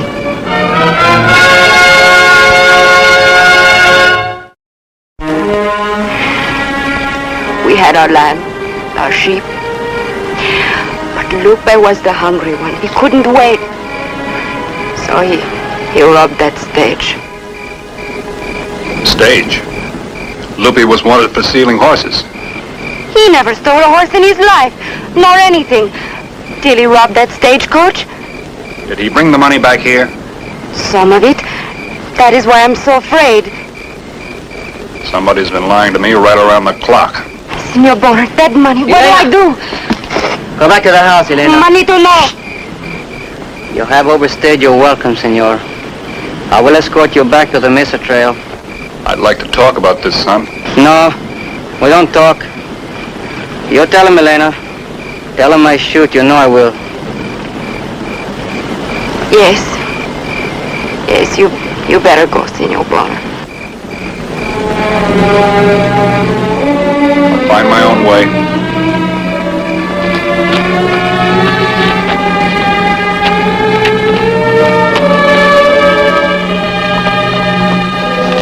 After that, I didn't know what to believe. Elena hadn't told me all the truth about her brother, but I'd sure take her word over Aunt Newton's.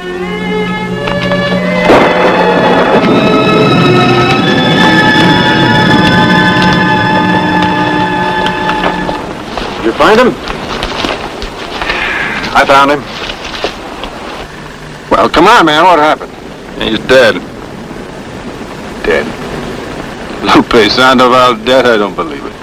I saw the grave. He died of fever. Take you all night to learn that? Oh, was it the woman? I found out something else. Yeah, what? That you're a liar. Where are your credentials, Sheriff? Or is that badge just a cover for a bounty hunter? What bounty are you talking about? The one Lupe took off the stagecoach. How much was it? So the girl told you.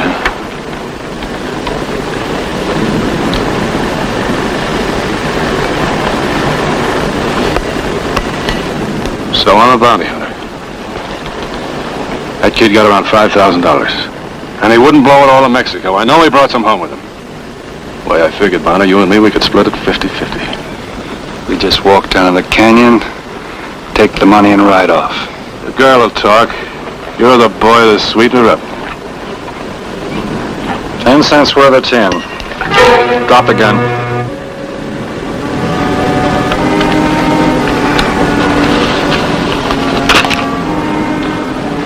Now the gun belt. You stay out of that canyon. Don't you bother those people again. You think you can grab all that money yourself? Now you get on your horse and get out of here.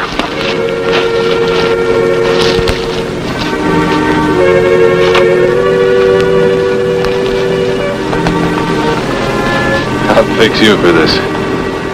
I'll fix you good.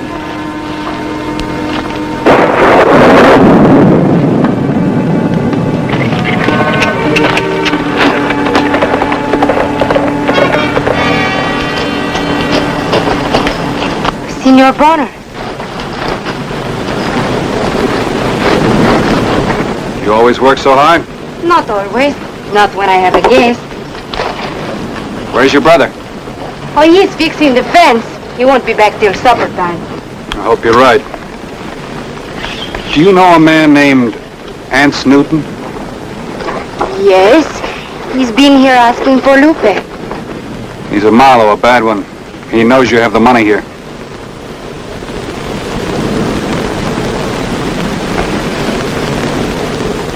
Is that why you came here? To warn me? I don't know. Maybe I'm horning in, but get rid of it. It's blood money.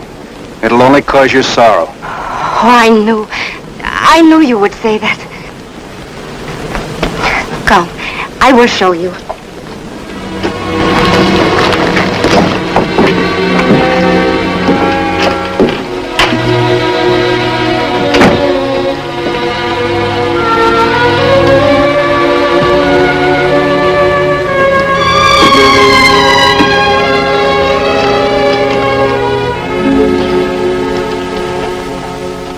There is over $2,000. More than I have seen in all my life.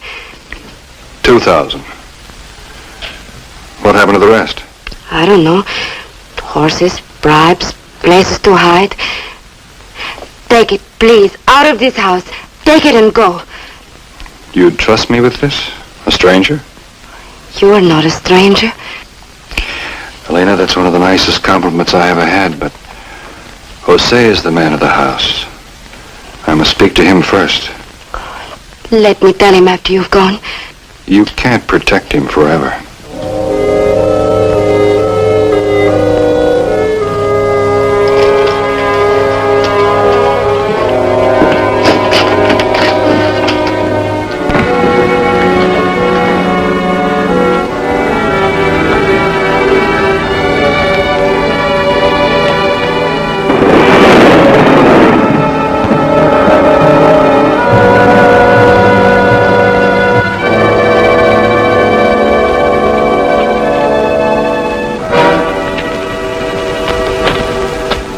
How many times must a man tell you?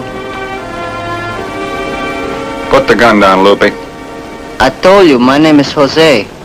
Jose Sandoval. I think not. I think Jose is buried in the grave yonder. You told him? No, she didn't tell me. She's a loyal sister. I knew for myself. That's true? Yes, Manito. He knows. He knows everything.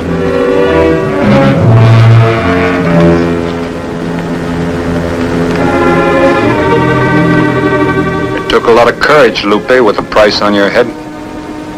So you figured to pass for your brother? Yeah. Now you come to arrest me, huh? No, I haven't the authority for that.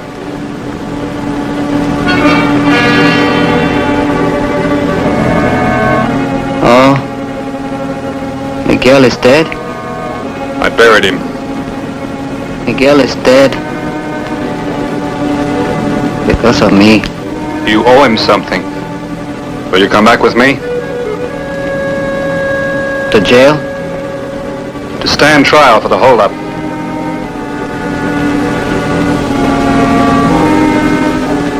Yeah. We go whenever you're ready.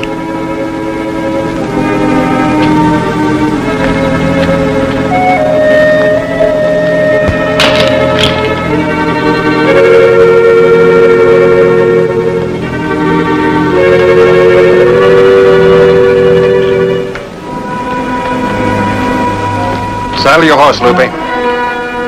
Going somewhere, Lupe?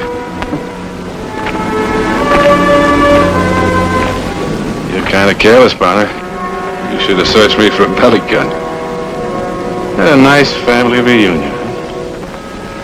Give him the money, Elena. Now your boys will just shed your hardware. Lupe! That's my kid. Do like your amigo tells you.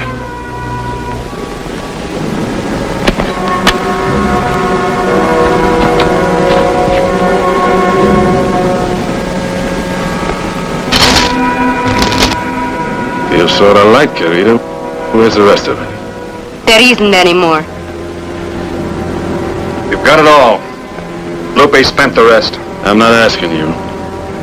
There was $5,000 on that stage. You got some more around here somewhere. No.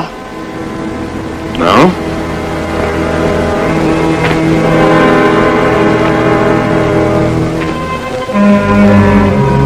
Don't you lie to me. Where is it? You've got it all. What more do you want? You're a sucker, Bonner. You must have it hid around here somewhere.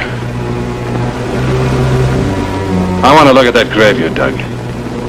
Bring that shovel. All right, move. Come on, all of you.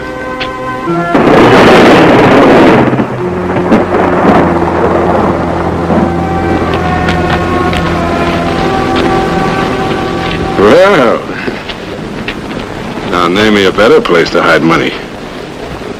All right, boy, over here. Come on, move, move.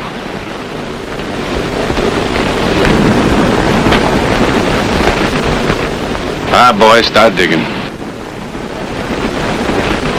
Do as he says, Loopy.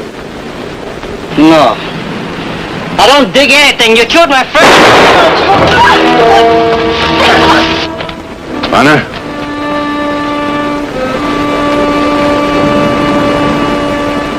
Now you pick up that shovel. Or I'll kill him.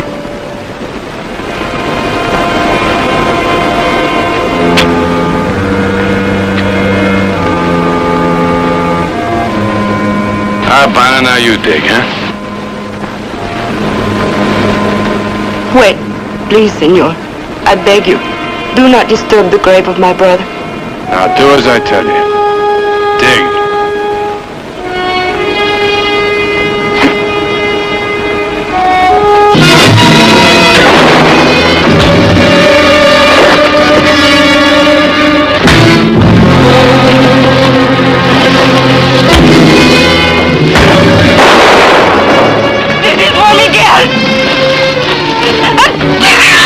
No.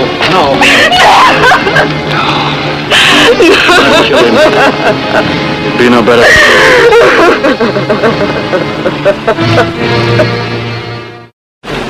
This is my home. I must stay here. Gonna be all right? A woman can always manage. Are you coming back? Sure I will. When, Big Bonner? I'll be back sooner than you think.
As the railroads moved west, so did the cattle trails.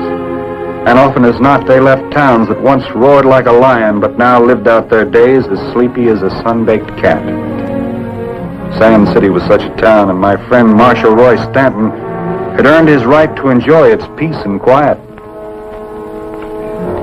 You Marshal Roy Stanton? That's right. I don't like your town. Get your dirty feet off the table. I might want to use it. Mr. Bardeen wants service. You hear? Now get behind the bar where you belong. He say Bardeen? Bardeen of the B-Bar B down in Texas. I hear tell you used to be pretty rough on the B-Bar Bs. Yeah, there's a crew old Bart Bardeen had. Hey, wait a minute. I bet you're his boy Bud he used to talk about. He's Mr. Bardeen to you, old man. Tell him, Bud. My dad said this is one town that couldn't be treed. I don't believe that. Now I'm going to tell you the same thing I used to tell your daddy. You have your fun, but don't shove.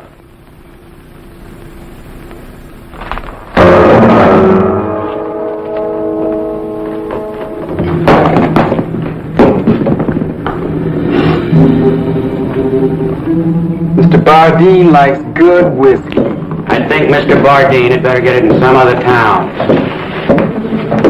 Well, Vent Bonner. Roy, how are you? So you're the great Vent Bonner? Well, I'm Bonner. Just leave it at that. Hey, now you got your big one, bud. That right, Bonner? You a big one? Or do you just sit around with the old man there talking about how big you used to be? Son, why don't you just leave it alone? Mr. Bonner! I don't feel like leaving it alone. I feel like tearing this town apart.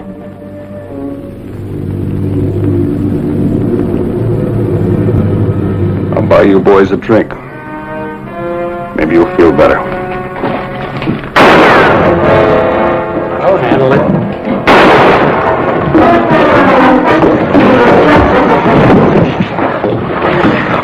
I'll kill you for that! With what? You want a reputation, don't use me.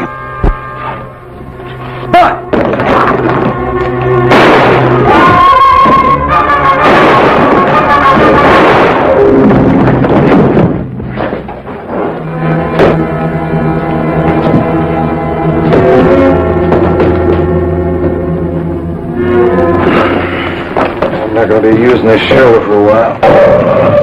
You say you knew the boy's father, huh? Yeah, he was a big man. He's tough, quiet. He was honest, though. Ben, I'm worried about that kid with Bud. He's going to beat it straight back to Bardeen. He's going to lie about this killing to save his own hide. They're going to be looking for you. I got a right to explain how it happened. Ben, you can't just tell a man his son has to be killed. Not until he's had time to think.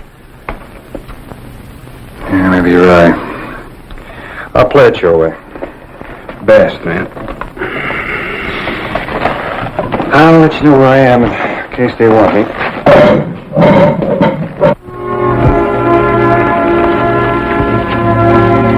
Peligroso, a young, dangerous one. Time healed my shoulder, but not the mark of that needless killing. I made up my mind. I picked up Bud's things Art had been holding and started the long ride south. The B-Bar B had been a big and important spread, but it looked as though time had changed that, too.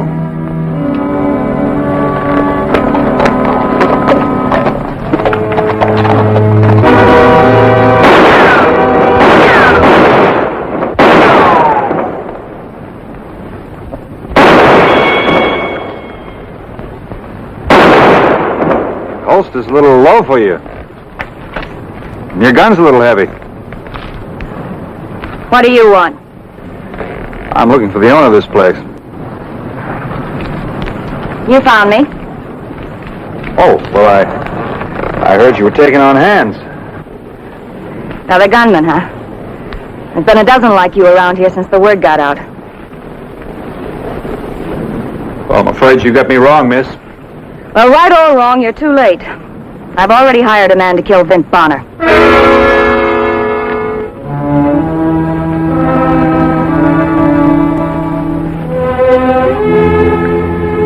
No Bardeen ever sent a man away hungry. Go on around to the bunkhouse and wash up. Thank you.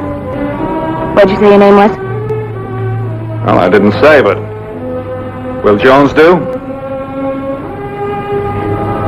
All right, Jones. Thank you.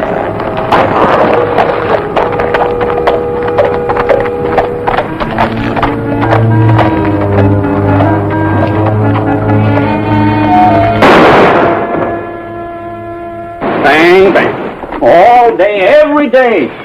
Best ranch in the country falling apart by the minute, and she's banging away on tin cans. Where's the rest of the crew? Rest of the crew quit. That's where they are. Them that didn't quit when Bud was riding roughshod over everybody quit when she started hiring killers. Been on this ranch 30 years. I can't stand it no more. Watching her killing herself with hatred. Why, I used to hold that girl when she was a baby. Hired guns come high. High enough she spent every cent she had trying to pay them. Well, whoever she's paying isn't doing the job. How could you know that? Because I'm Vent Bonner, and I'm not that hard to find, and no one's looking for me. That's a poor joke, friend. Take a look at that bedroll. Bud's gun's in there. some of his other things.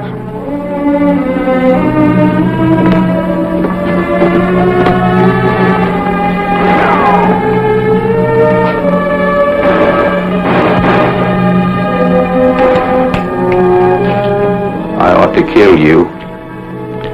Not with an empty gun, you won't.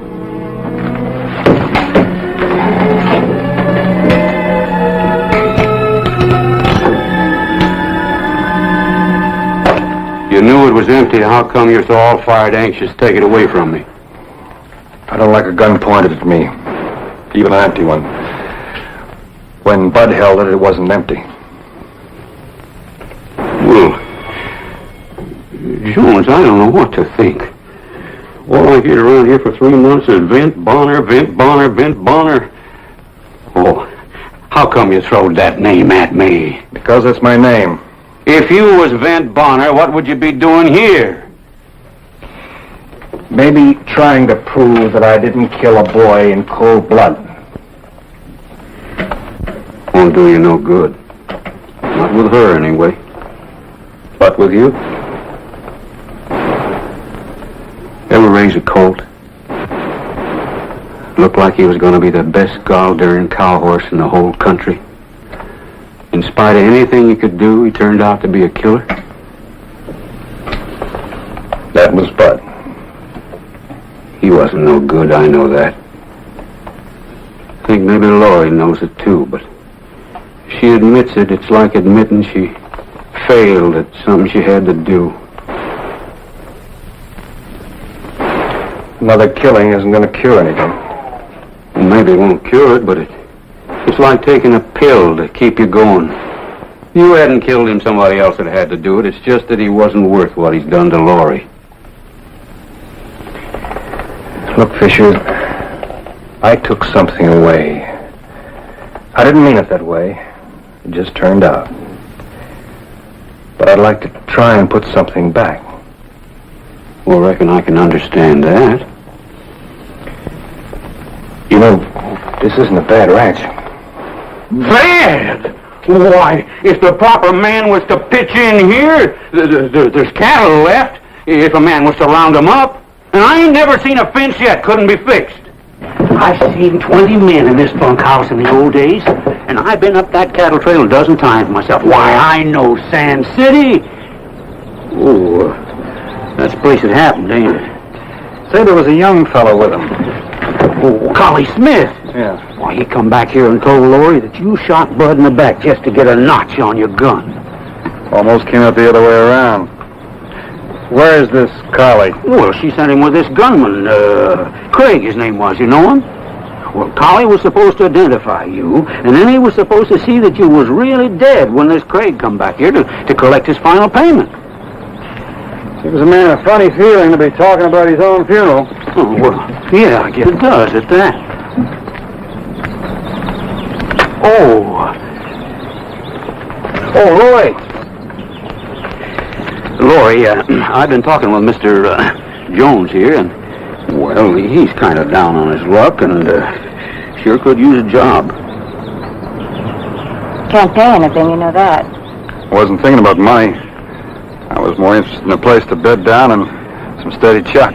Maybe if we had some help, we could still ship a few cows. Try it a few days if you want.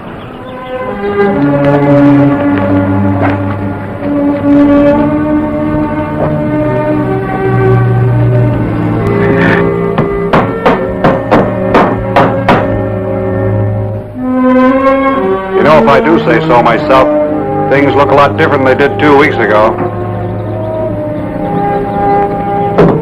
Something else looking a lot different around here, too. Grant, I want you to move those horses down from the upper pasture. Sure, Laurie. Things have begun to look like old times, thanks to Jones here. Well, they'll look a lot more like old times when I have Vint Bonner's hide nailed to the barn wall. Oh, honey, I know you think you're doing what your daddy'd want you to do, but... Go and get those horses, Grant. Yeah.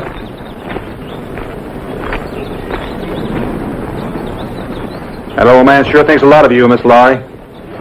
Doesn't give him a right to do my thinking for me. Maybe he's just worried about that man Craig you've got on your payroll. You trying to run my business too, Jones? No, ma'am. But I've been around quite a lot.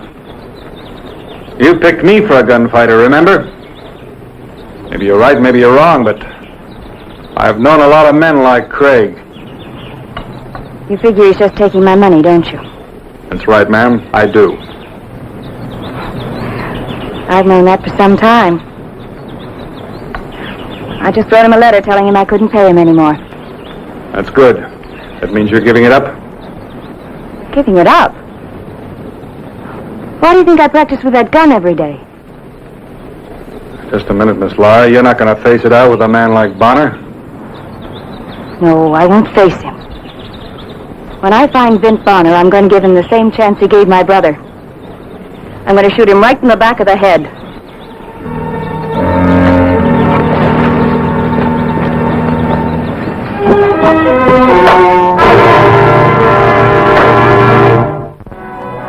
I stayed on doing what I could, but I knew it couldn't last forever. Sooner or later, someone who knew me would drop by, or old Grant Fisher would make a slip. Vint, if you could just straighten Laurie out. You know, the way you straightened the ranch out. The name is Jones. You forgot again at breakfast this morning. I know it. What are we going to do? I thought I could talk to her by now. Explain to her how it was. I've known that girl a long time. She sure don't convince easy. I've got to change her mind somehow. When I think of how she's changed. Why, 3 years ago, before her daddy died, every Saturday night there was 15 young men out here fighting over who'd take her to a dance. I'm telling you, Vint, this place was like a beehive. Her name is Jones.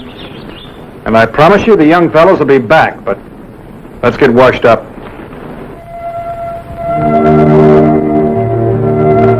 Killings up on the North Ridge. How did Bud's things get here? Marshal up at Sand City sent him down. We didn't want to worry you about it.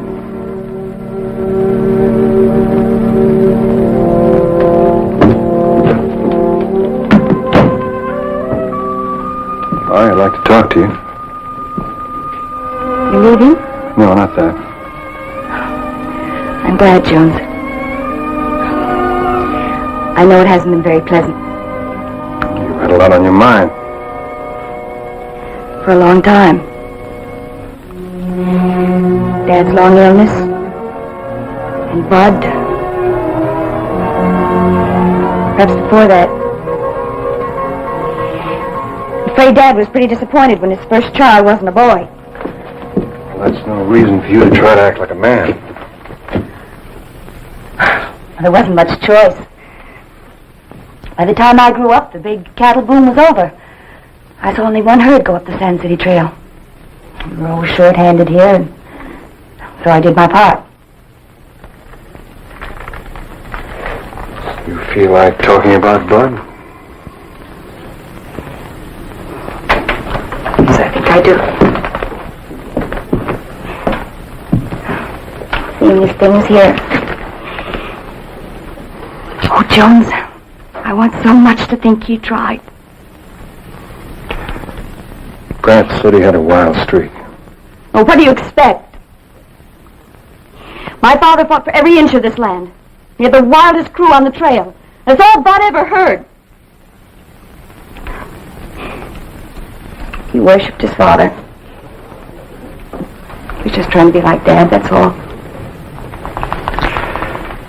Times change, Laurie. What's acceptable in one time isn't in another. Well, murder never is. That's why I hate Bud's killing so. One more chance. Just one more chance and he might have straightened out. Why does a boy like Bud have to die? A killer like Vint Bonner goes on living. Well, you never can tell. This Bonner may feel just as sorry about the killing as you do. I'd expect you to say that, Jones. Because you believe it? No. No. Because you're good and kind. You always look for the best in people. Even in a killer like Bonner. There's a lot of good in the world, Laurie. In your world, maybe. But don't invite me to live in it. Because I don't believe it.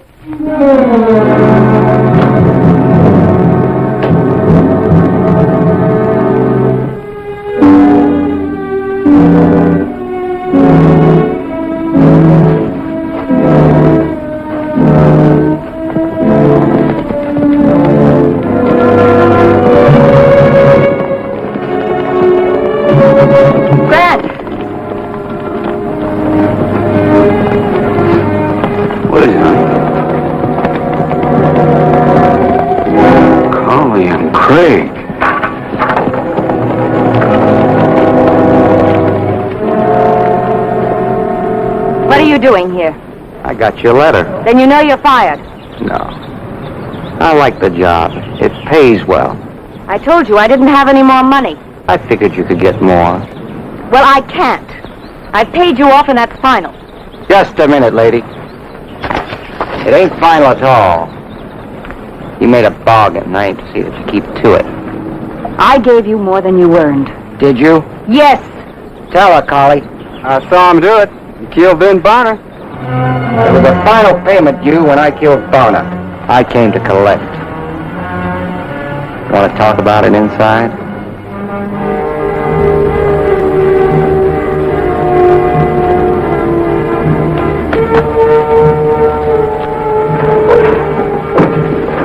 You're lying, Collie. You lied about the way Ben Bonner killed Bud, and you're lying again now. Well, Emma, well, you better prove it.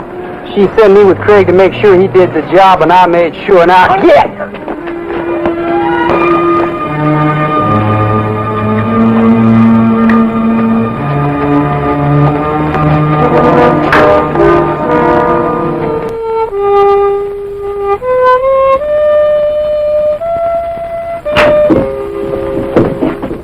Anything wrong? You gotta get out of here quick. Why? Well, Collie and Craig, they're here.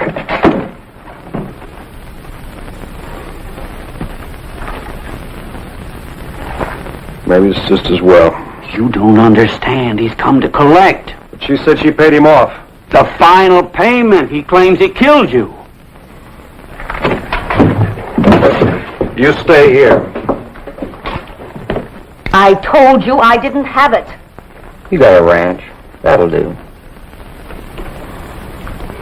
That's what you were planning all along, isn't it? That's right. No. You look. When you play a man's game, you play by man's rules. You made a deal and you're gonna stick to it. You get a dead man, I get a ranch. You're wrong, Craig. Twice.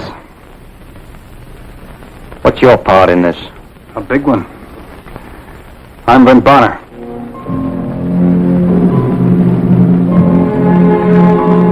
Thanks for trying, Jones. I'm afraid it won't work. As Craig said, I made the rules. Collie said he did the job. Collie's lying. So Collie's a liar. Am I? That's right. You're a liar, too. I'll put the horses away, Craig. Where am I, Collie?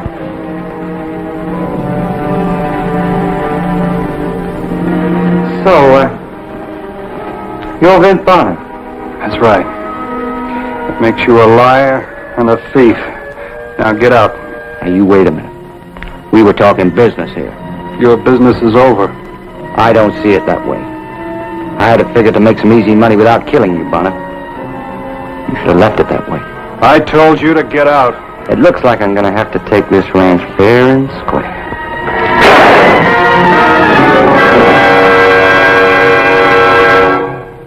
All right, Collie. You want to see a killing a day in Sand City? Now it's your turn. No, Mr. Bonner, not me, please. Go ahead, Collie. I'll make you the same deal I made Craig. No, Lo, you got it all wrong. I lied to you. It wasn't the way I said. He didn't shoot Bud in the back. And it was your fault, wasn't it, Collie? You gave him the gun. I shot your brother. After he'd shot an old man and shot me in the back. I didn't want to tell you this way. But maybe it's the only way that'll work. Your brother was a rotten, no-good kid, just like this one. They were two of a kind, and you knew it. When you admit that, you'll start to live again. If you refuse to admit it, well, here's a gun. Use it. It's the only way out.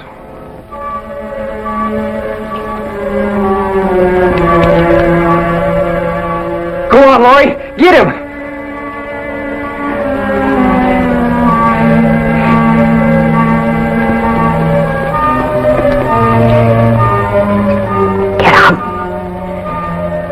Get out and don't you ever come back.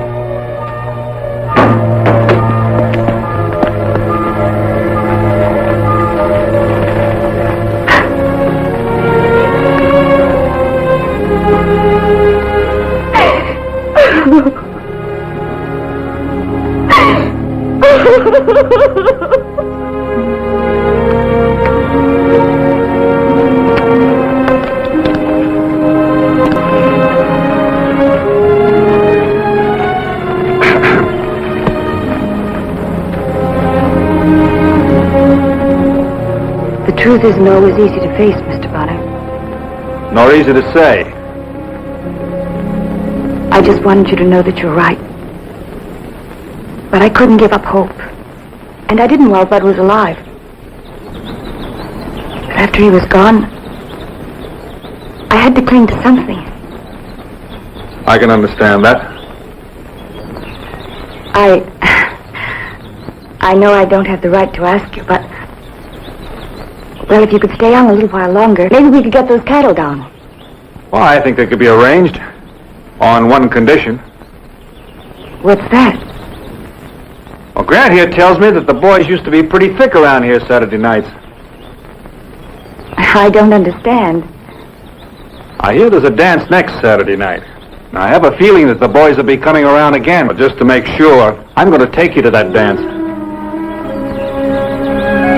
That would be very nice, Mr. Bonner.